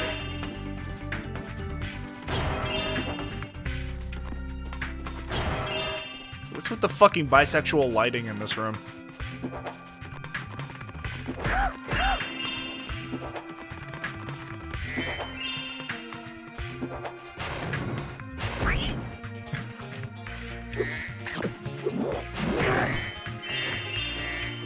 I mean, I will say that, like, as far as, like, enemies are concerned, this level is already a bit more interesting than previous, like, oh, fun. But, like it's a bit more creative than, like, similar enemies in previous Spyro games with the whole, like, wind mechanic. Because, like, functionally speaking, most Spyro enemies are kind of the same when it comes to, like, variety. Here, they're mixing it up a little bit with, like, the Valkyries and their lightning spears and these big dudes with their wings. I mean, I hate late-stage capitalism, so... by extension, that includes Moneybags. I will say that, like, I do like his voice actor, at least in the second game. Like, they used a different voice actor for this game, and I'm guessing it's just because, like, the first one wasn't available to reprise his role. But, you know, it's like, I don't, like, hate the actual, like... It's one of those things where you can still find a character annoying, but, like, appreciate, okay, that was a good performance. For me, that's Moneybags. He had, like, just the perfect level of smarminess to his performance.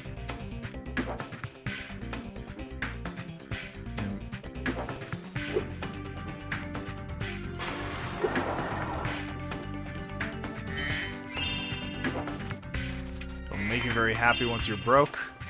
I mean, I suppose so.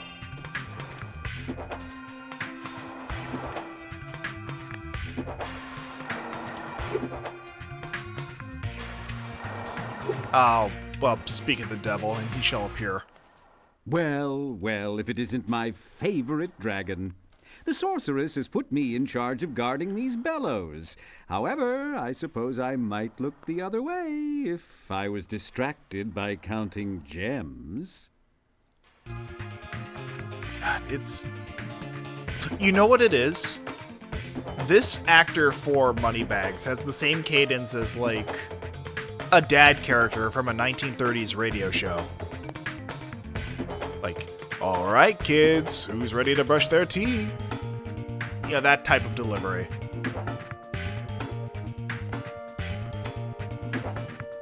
Like, this motherfucker sounds like he would have been on the Baby Schnooks show. Ooh, yes, precious, precious gems. Well then, Spyro, you may now use the bellows any time you wish. Best of luck on your little egg hunt. Sounds like he's about to sell me on a fucking radio commercial for Tide.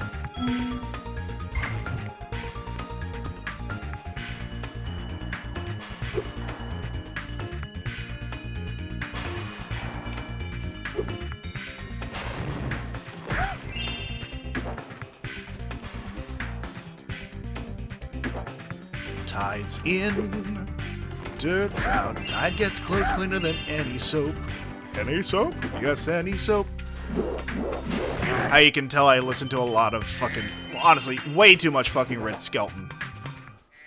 Remember, to get your longest glide, press the X button at the very top of your jump. and use the triangle button to hover at the end of your jump. Thanks, Zoe. I'm still healing from the last fucking injury you inflicted on me.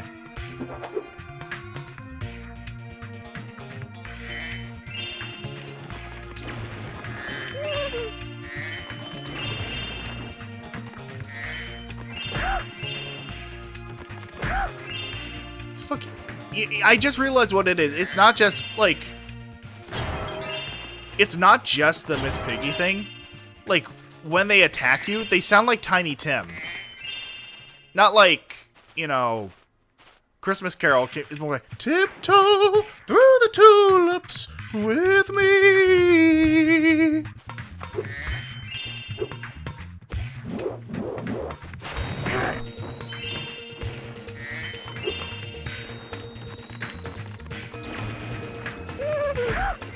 Like, you hear it?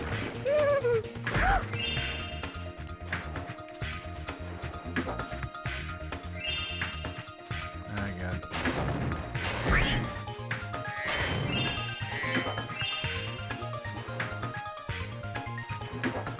What do you want? Oh, you activated the bellows? Maybe I can get the cloud generator working again.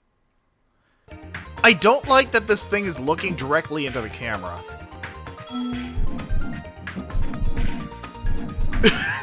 Dropping the base?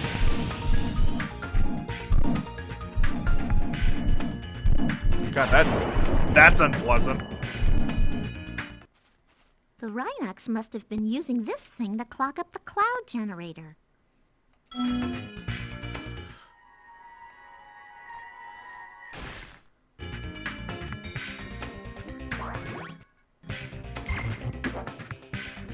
Alright.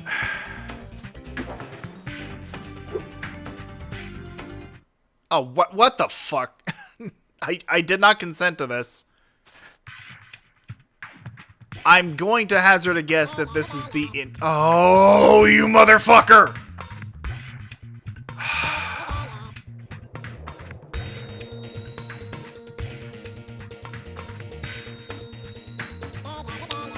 To explain. There are certain sounds from certain video games that for many people just sort of trigger their fight or flight response.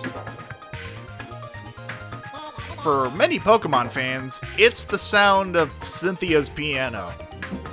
For me, it's this son of a bitch's laughter. Not even laughter, just his nana nana boo booing.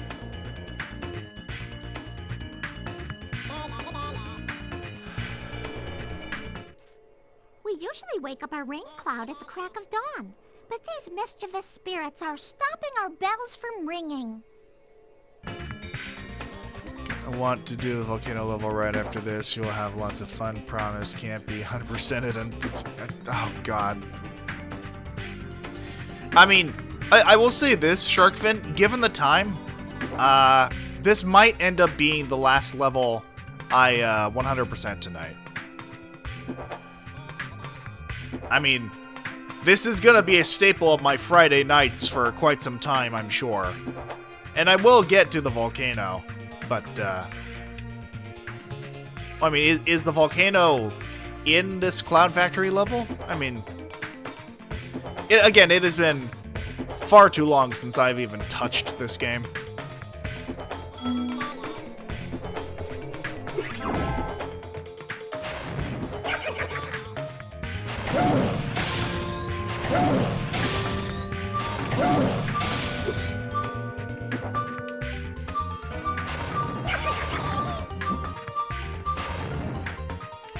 Alright, let's try that again.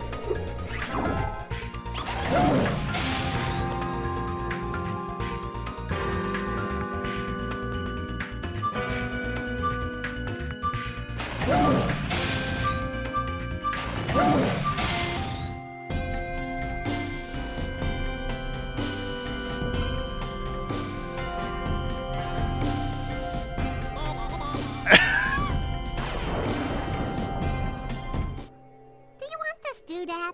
It fell out of the belfry. You want this, dude?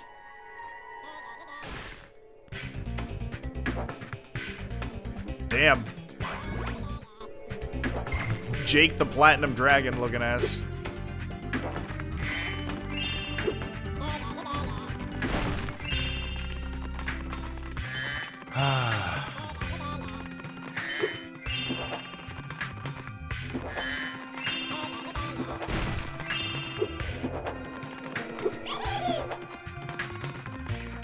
So our deadly dance continues.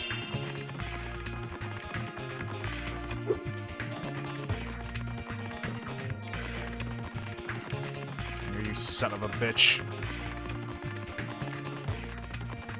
You've had it too good for too long.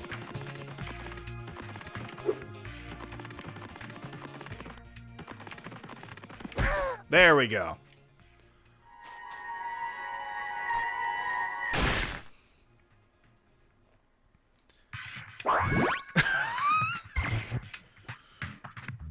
So you know what else was still popular at this time? Star Trek: The Next Generation.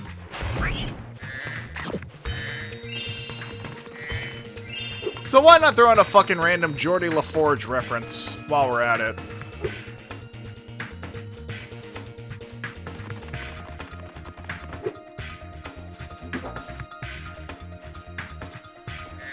Alright.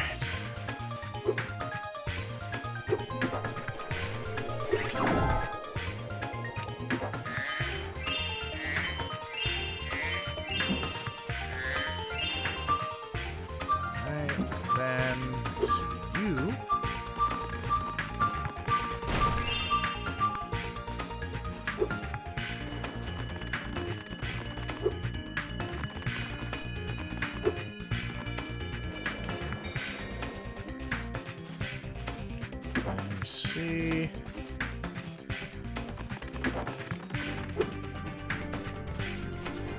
Just anything over here? Yeah, might as well just. I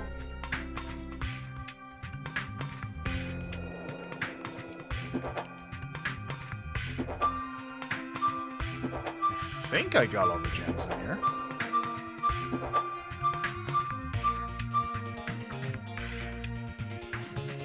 Alright. Again, like, it's just kind of weird that when you reach the exit to these mini levels, the music just nopes.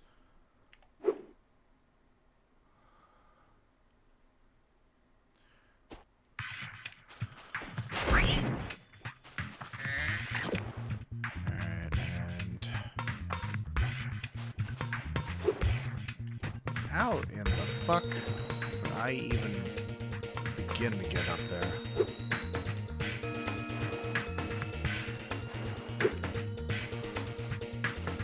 Well, first things first, I might as well rip this band-aid off. Because I'm pretty sure I know what this is. Oh, okay. No hunter level. Maybe. Well, see, I tried that earlier, Sharkfin, because in Spyro 2 it was, like, pressing both shoulder buttons or both, like, triggers, and that doesn't work. Is it just one button now?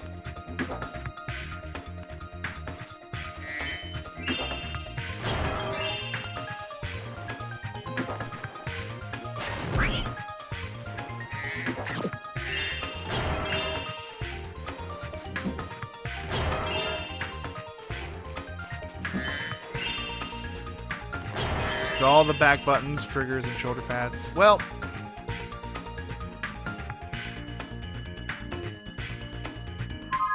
alright, well, I mean, might as well.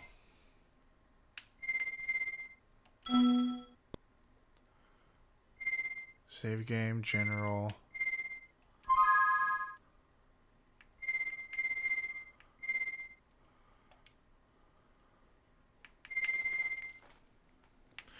Atlas, help. Rotate camera, center camera, hover, glide, charge. Not seeing anything about the gem pointing button.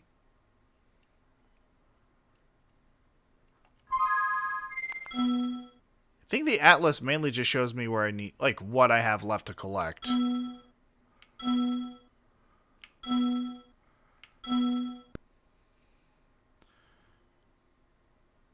And that would be appreciated, Sharkfin. Alright. In the interim...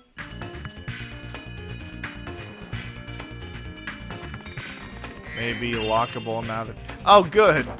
That is just lovely. They make your ability to tell whether or not you're finished playing the videos game something you have to unlock.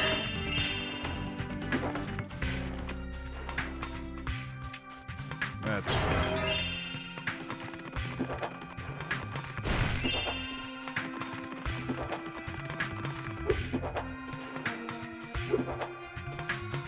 That's anything around here?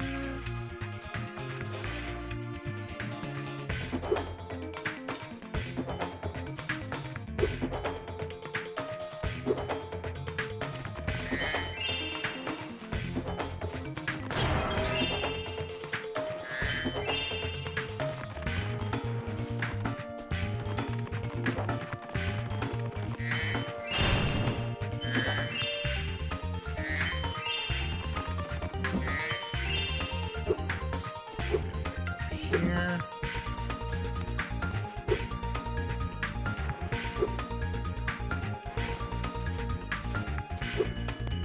Oh. There's that. Now, hopefully this will make the process of, like, just getting through this level a bit simpler. Our sun has gone out. We can make a new one with our lava fusion cauldron and 3 sun seeds. But they keep burning out before we can get them in the pot. Step on the switch to get a fresh sun seed and keep flaming it until you get it into the pot. Alright.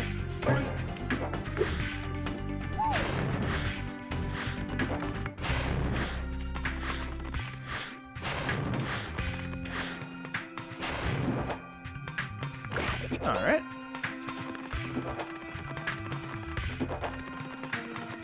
So I think this is probably where the parkour element's gonna start up.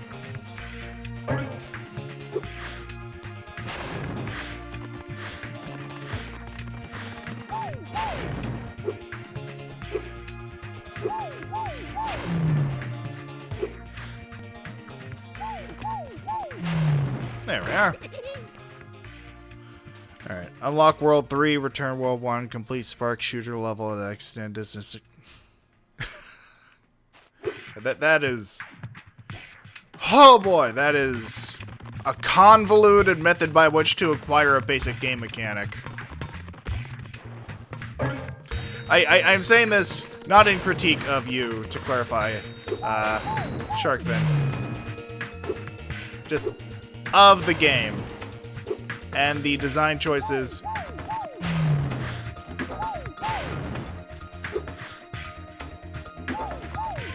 Oh, god damn it.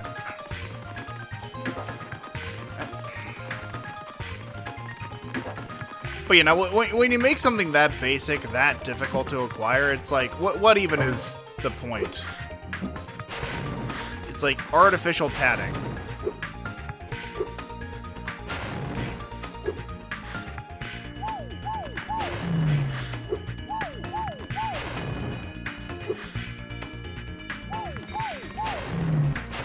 God damn it.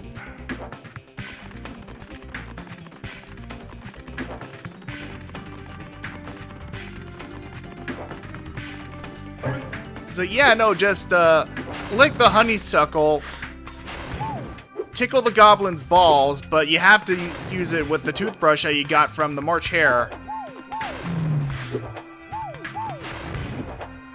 And only after you've delivered the cupcakes to the mistress of the foreign lord. And then, yeah, then you'll be able to pause the game.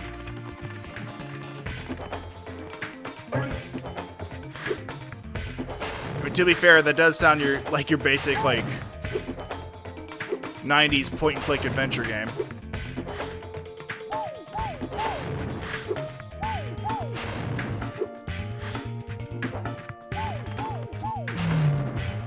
There we go.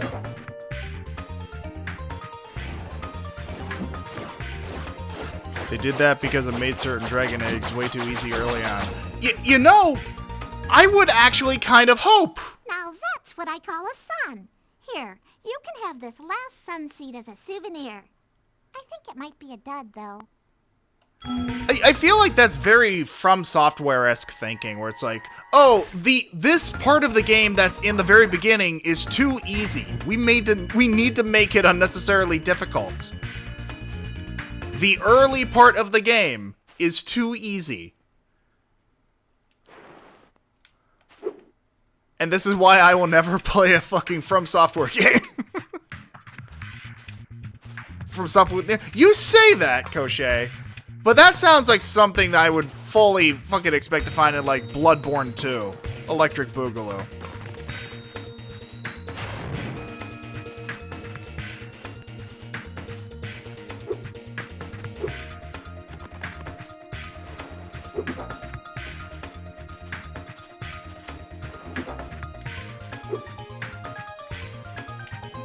Now let's see here.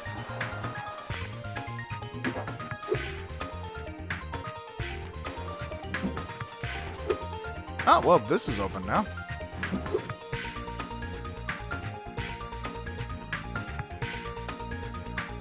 Ah, I think I missed my opportunity there.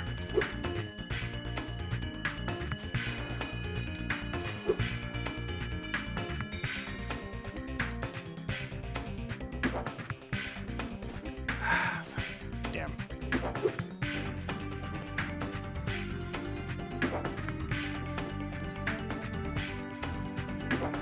Ah, damn it. Ah, well.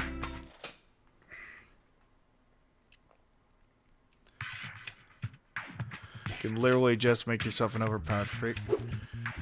I mean, from every fucking Let's Play of, like, Dark Souls, Elden Ring, and Bloodborne that I have seen, Koshe, it's really not that simple. Like, Miyazaki seems to have a fascination with making masochistic leveling systems.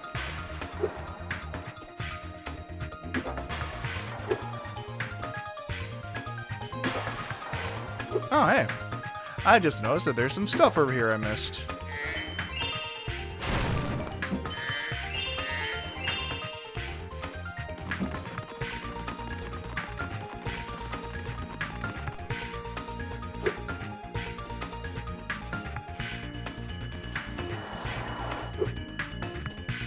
All I will say is I'd rather claw my eyes out and feed them to my dog than have to do the second Yeti boxing dragon again. You know, you're real... I mean, I say this with all the appreciation in the world, Sharkfin. You're really not doing a good job of selling this as a game I'd want to play outside the fucking context of a stream. I'm just saying. Oh yeah, this is my favorite game in the trilogy. I never want to play it again.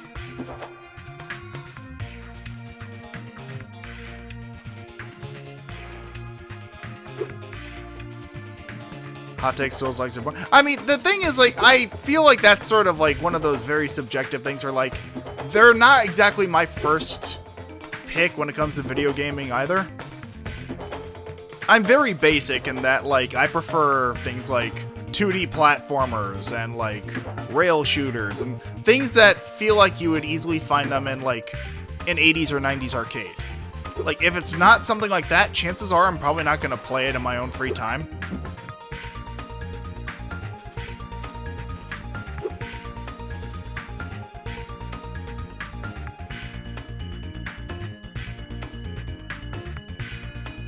Like, by the same token, though, I, like, fully and, like, openly admit that, like, these games have, like, lasted and earned, like, their reputations for a reason. And that even if they're not for me, like, they actually, you know, legitimately have their place in the world of gaming. And, you know, it's very much like, I feel like there aren't enough people who look at a form of media they aren't fond of and say, you know what, to each their own.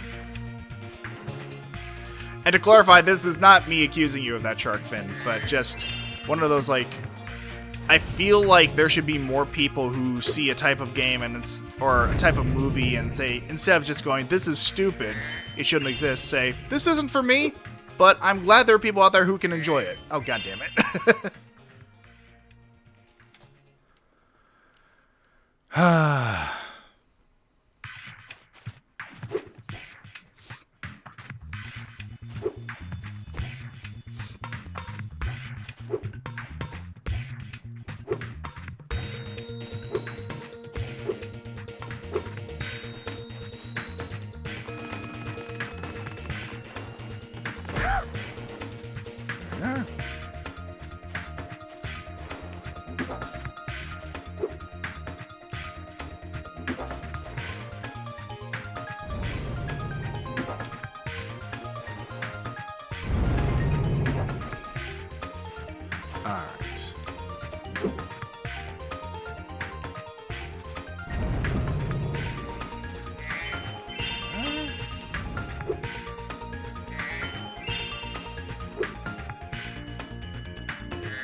And there we go.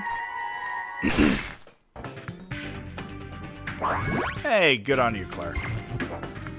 Okay. So now, I think I just have literally one more gem to find.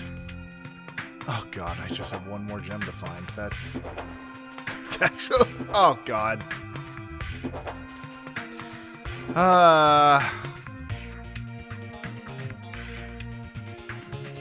Say with a few simple things, penguin with bombs and monkey again. The guidebook is lying to you. I am sure there is a deal of deception at play in a number of different areas regarding this game. Ah, my god.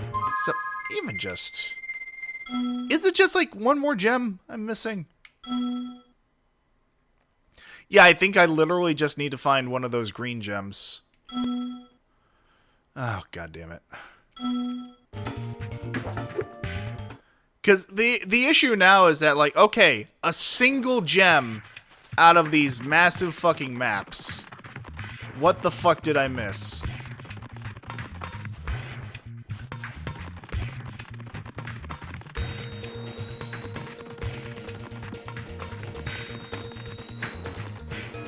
Let's see.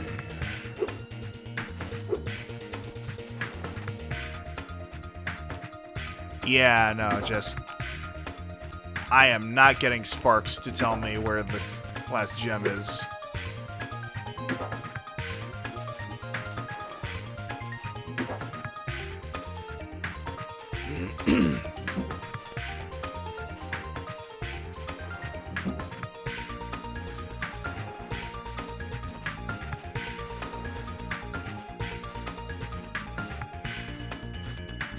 Difficulty also can come from how your brain works too. Bloodborne is very fast-paced, like get them before they get you type of game, where Dark Souls Elden Ring involves more thought and strategy, paying attention to timing and detail.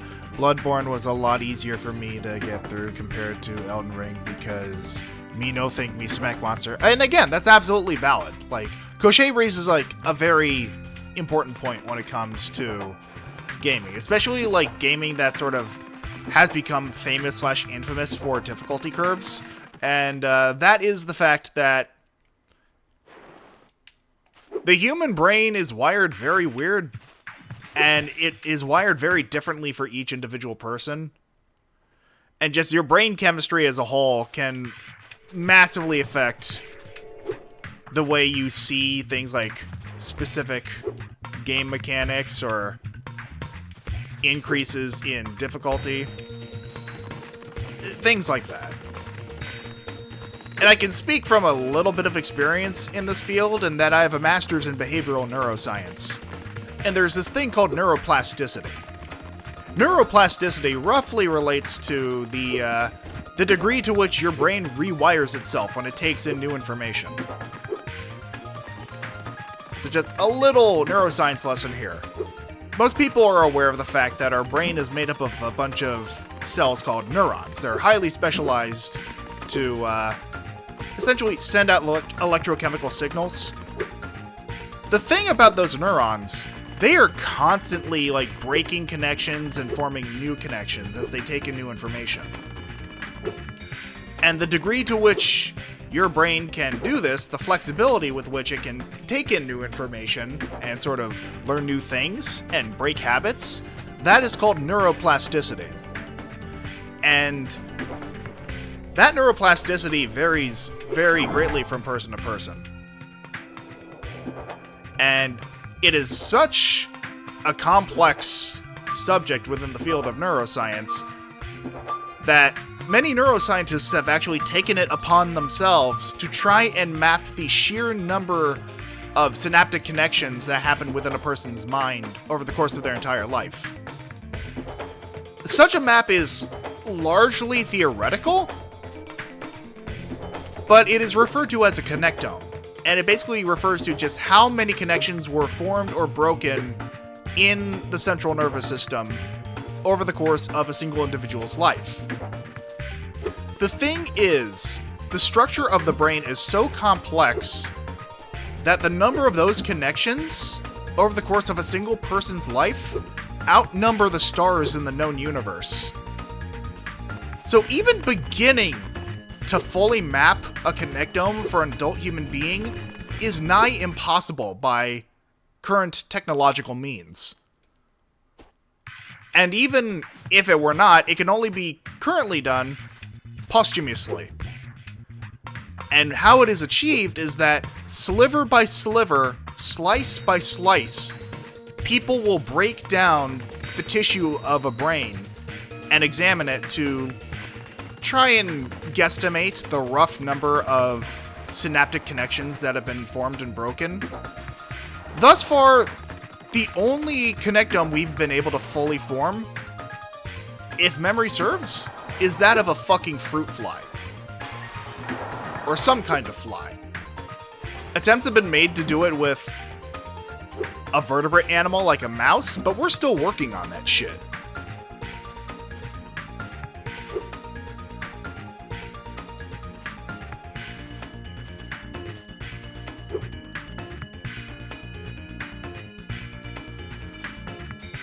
Did you just get one on the annoying platform, right?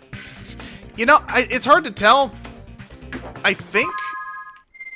Yeah, no, I still need one of the green gems.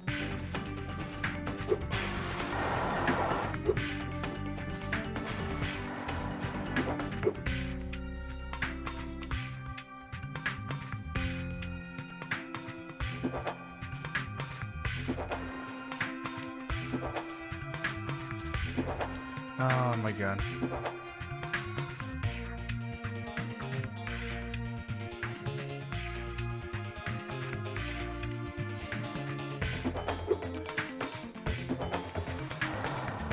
Yeah, no, so I'm still one gem away currently.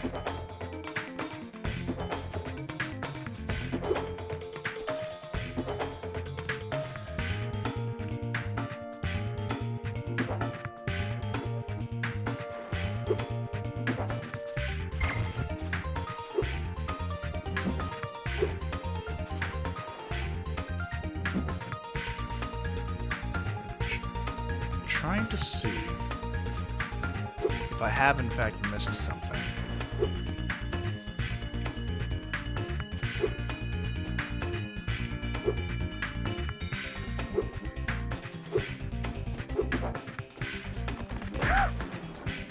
Yeah, I think I already killed these guys before in a previous life.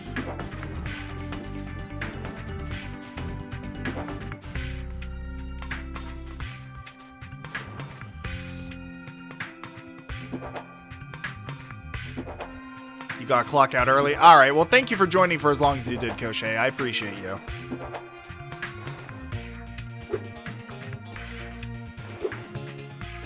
So try it. Look behind the platforms the whirlwinds are sitting on.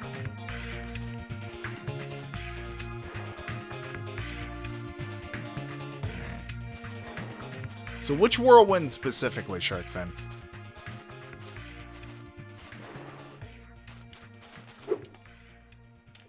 Oh, damn it.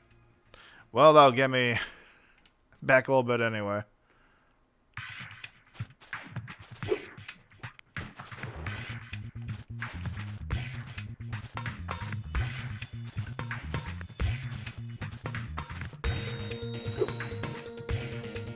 It's possible that I missed one down here.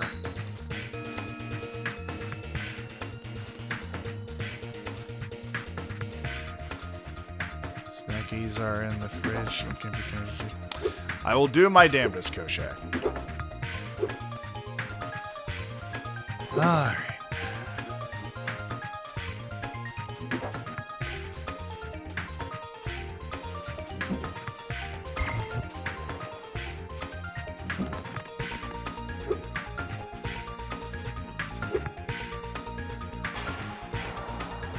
Something down here. Follow the level and look in every nook and cranny. Yeah, no, it is particularly annoying. I remember one of my biggest pet peeves about the original Spyro was just places that you wouldn't even think to fly to, and those having the last little gems tucked away. Actually, yeah, with that in mind. Because I remember I missed a few on the other side of this when I was looking earlier. Yeah, I remember there were some here that I'd missed earlier. Oh yeah, no, I'm looking for, like, a single green gem.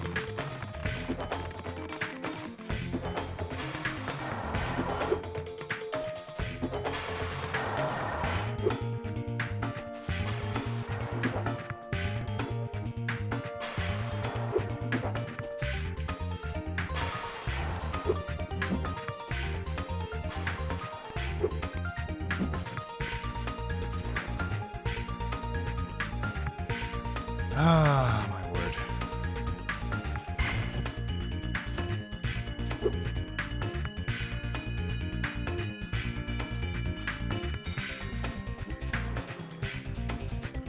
Just blind. I mean, there's a bit of that too.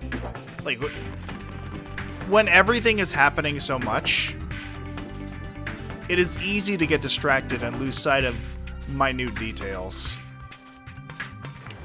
90s platformers are absolutely the perfect example of that. Ah, god damn it.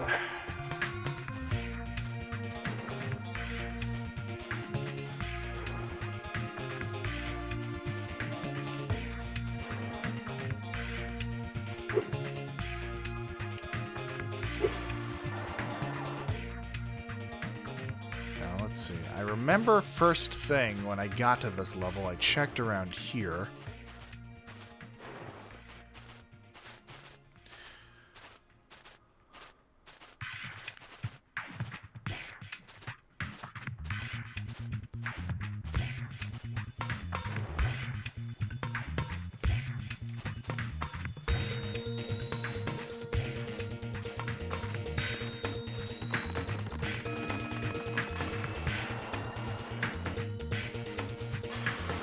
Ah, my word.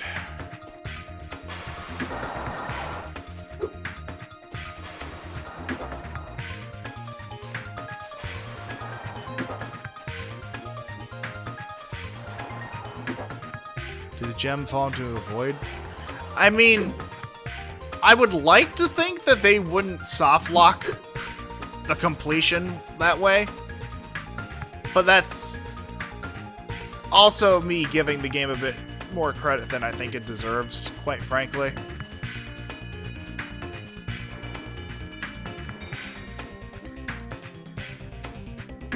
Back to the escort mission room. Not the worst idea.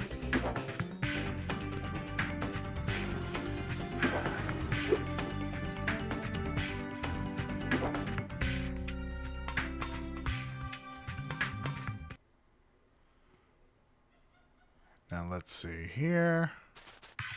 Oh, it was the other one.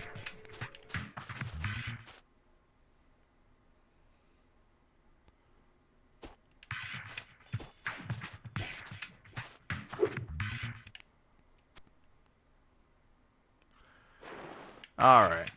Here is the escort mission room.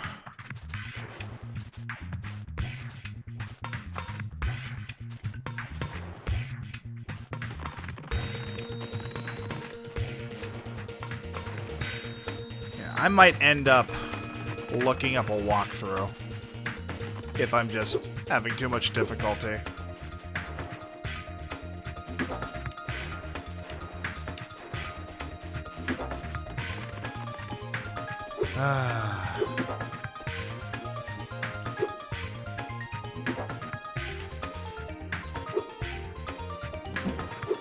Down here.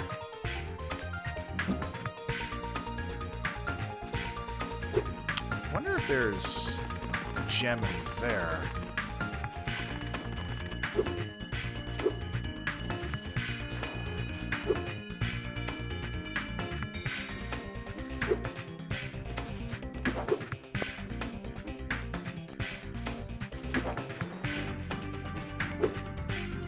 Doesn't appear to be.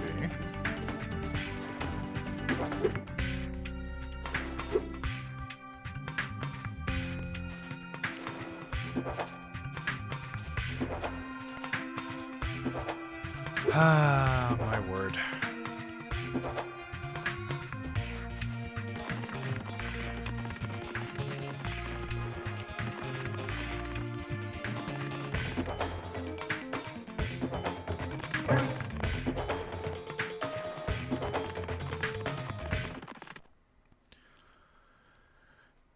I mean, yeah, no, I'm admittedly stumped, so I do think I need to quickly see if I cannot find something to steer me in the right direction. Well, first, let me even just... Alright, so Cloud Spires. So... Spyro, the Cloud Spires last gem. Oh wow, there's even a fucking Spyro the Cloud Spired 5 missing gems. I bet almost anything. They're in the Sunseeds room. It's worth a look anyway. On the floor, not the upper ramps. Invested now.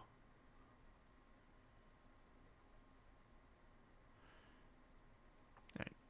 So, 100% this. Go straight, turn right, and there should be a gap between the platforms to your left.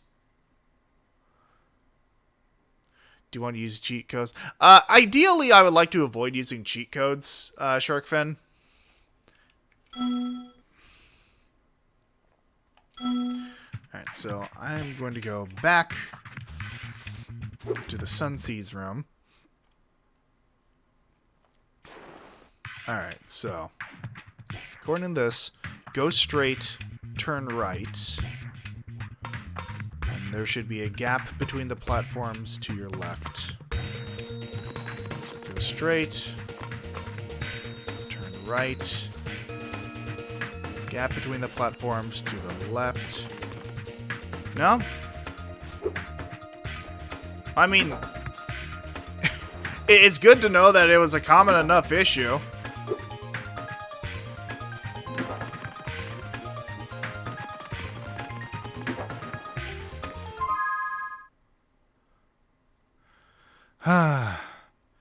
Now, you said that if I reset the, reloading the level will reset the gems, you said?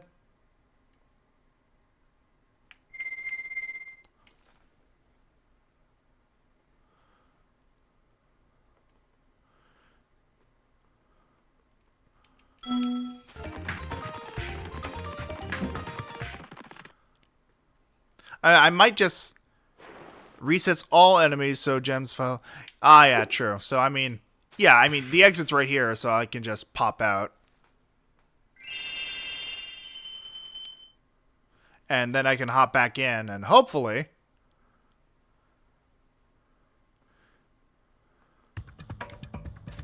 Once I hop back in...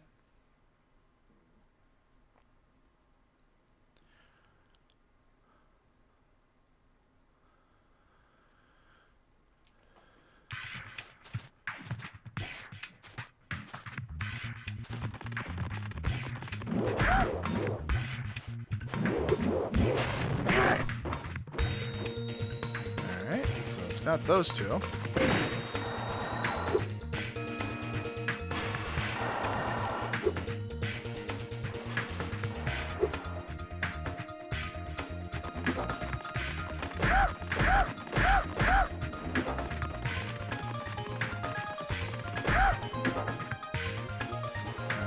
None of them.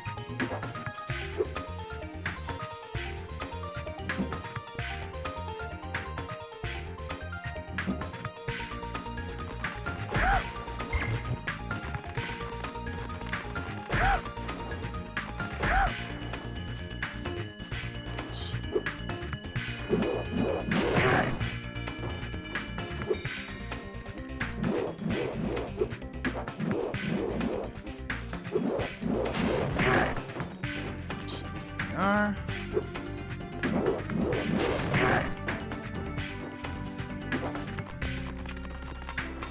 So far, so good. Actually, and not seeing any gems over here.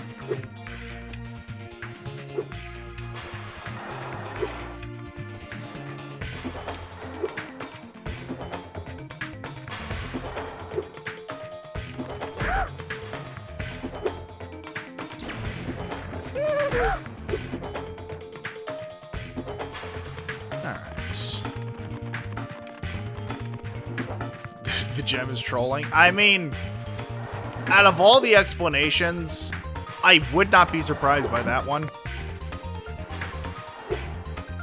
Oh, God, you were down here.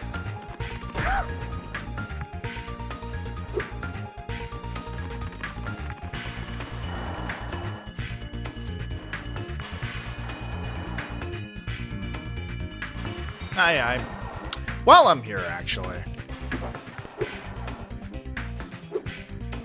Is there anything over here?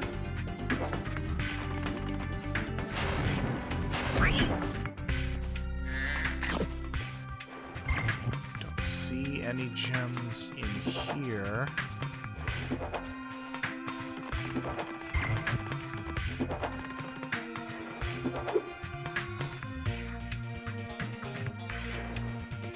Check the platforms at the top of the building once. I mean, true, I'm exploring all my options here currently.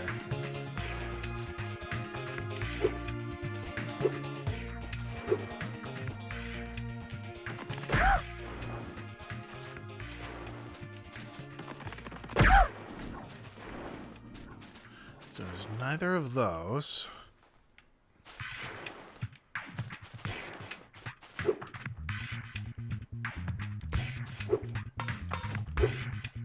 Can't be up here, can it? Because it can't get up there.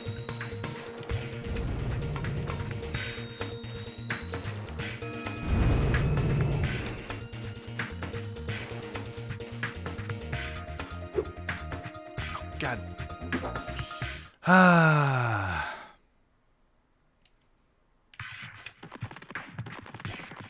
Moving brusquely right along.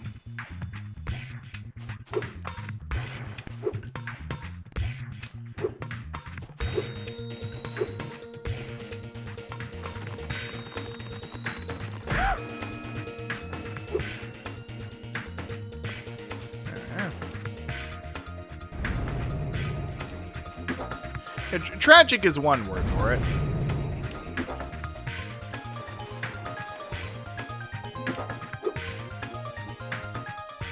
All right.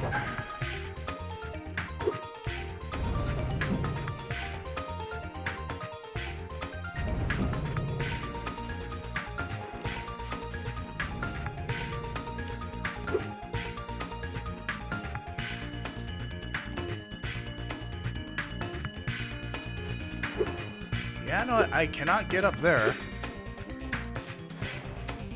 So it has to be...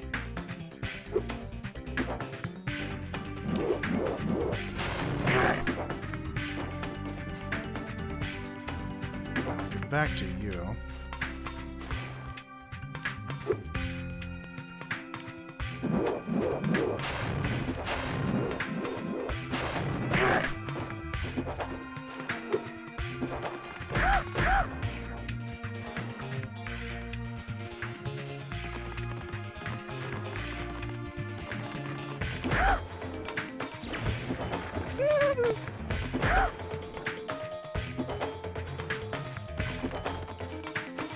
then go over there. The Sparks ability. Oh god, I really, because it's 5 gems. I really don't want to have to come back. My word.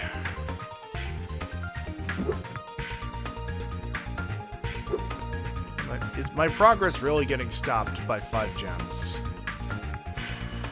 Ah, gosh. I am determined. I'm gonna find that last gem tonight. This is sheer fucking stubbornness driving me.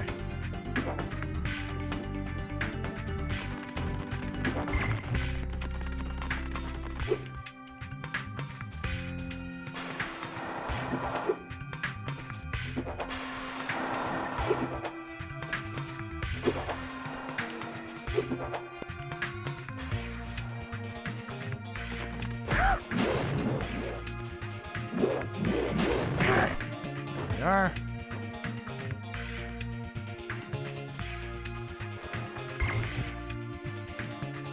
Yeah, that takes care of, like, all the enemies.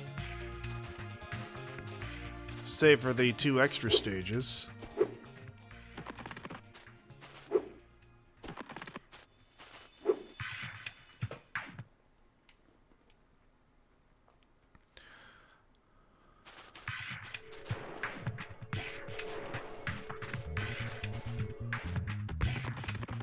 Because, like, the egg thief is gone.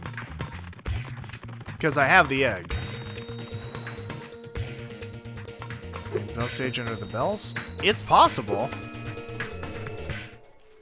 We used... Ah,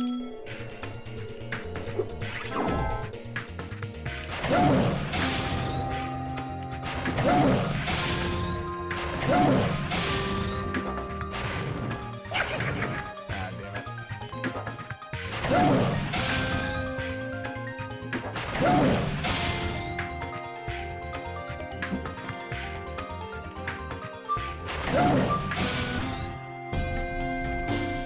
There we go. Do you want this? You know, I already saved this egg. Da da da.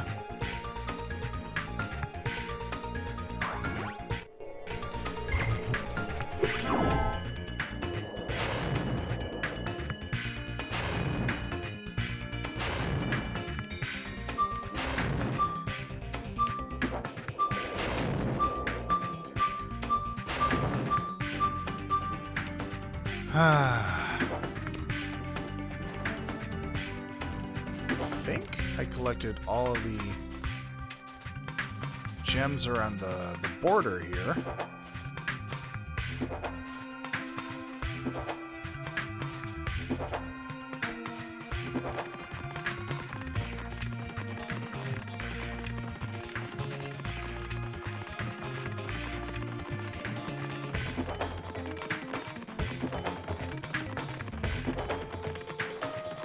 Brain is too fried to this. That's entirely fair, Sharkfin. If you need to call it a night, like, I completely understand. The VOD will be up when you come back.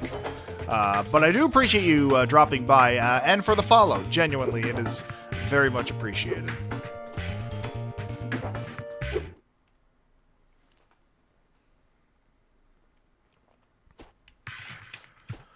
My word.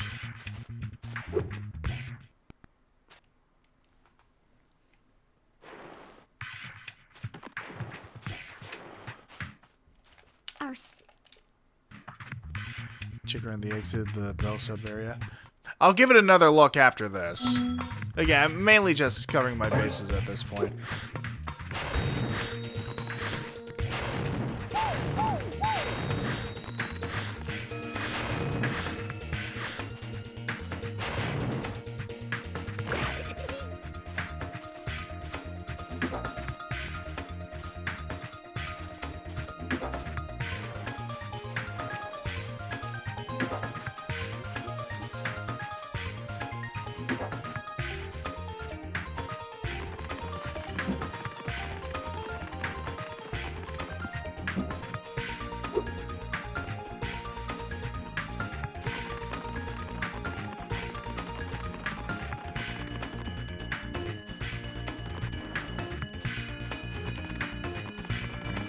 here.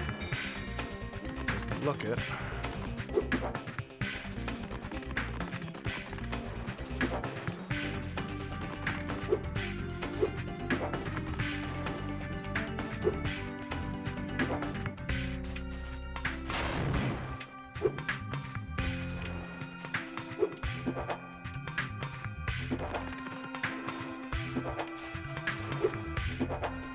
Can't get up there. Yeah, I'm gonna crash. I'll be here next time. Stream this. Have a good night. You as well, Sharkfin. Thank you again for dropping by, and I appreciate the tips you dropped. All right. Well, might as well give this another shot.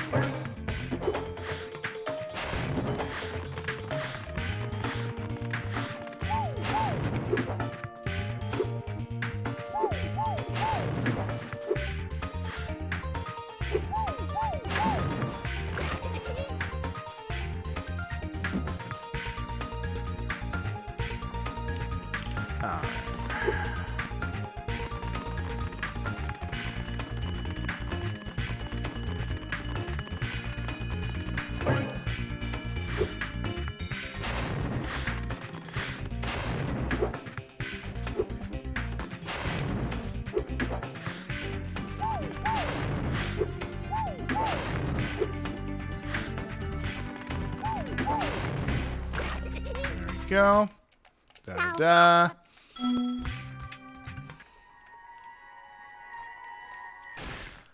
Ah, man.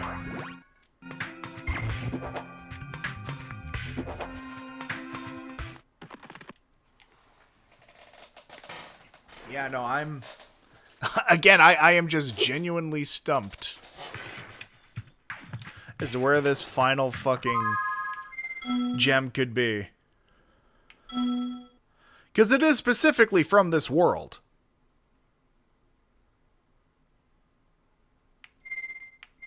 Let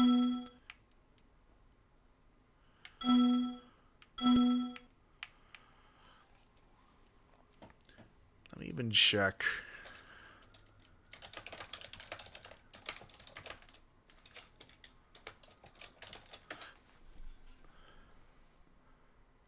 Press the left analog stick like a button.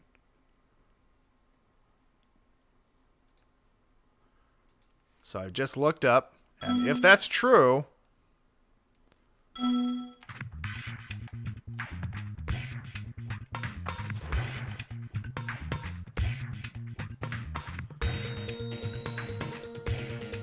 does not work. Oh, and reignited. This ability isn't unlocked until you complete Spider Town. Fuck off the edge of my dick.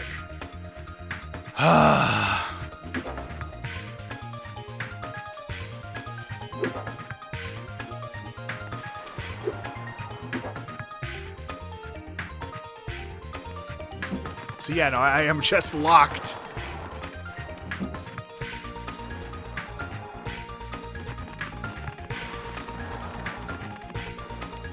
I've beaten all the enemies. So it just has to be like... Oh, God damn it. It has to be just one random gem lying around somewhere. I can't for the life of me think of where it could be.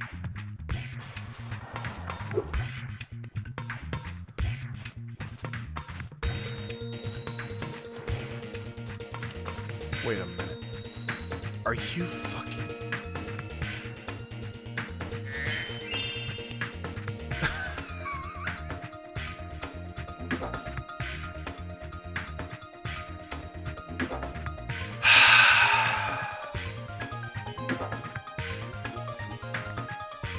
What if it was purple? What if it was purple?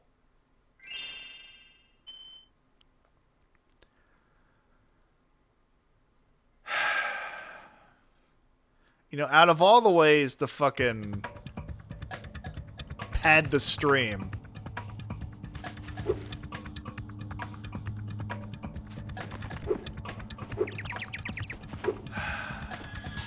didn't think this would be it. At At last, my portal is working again. Come visit me at the Tiki Lodge.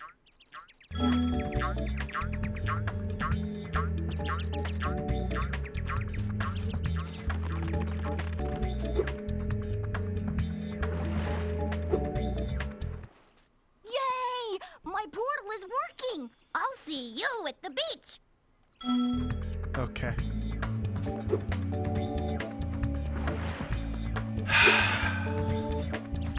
Can you just zap me, please? Anyone, can I just get a fresh dose of zap? Something to remind me that I'm alive. Ow. Thank you.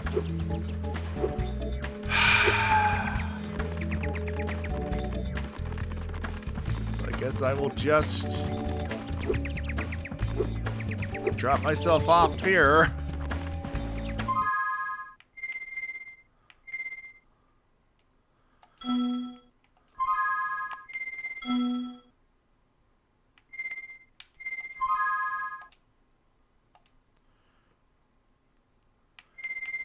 Okay.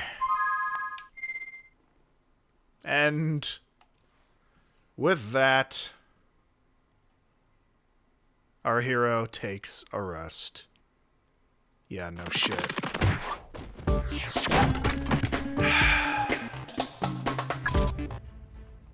So, I guess we're doing this now. We're really fucking doing this.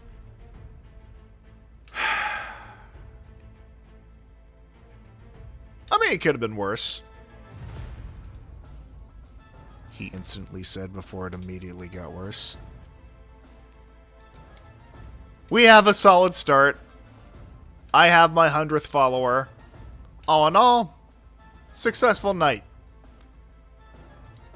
At least about as successful as I could hope for. In any event, this is the final series of Spyro streams I will be getting. I'm probably not going to be touching the Elijah Wood Spyro games, simply because I just feel like it... I mean, I have no personal connection with it. This was mainly just started out of a sense of unfinished business.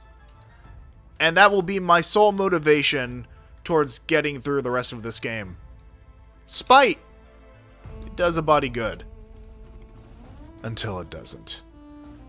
But in any event, thank all of you for tuning in for as long as you did. And until the next time, just do something more creative with your life than the people who made these 3 copies of the same game. And always remember to fucking think.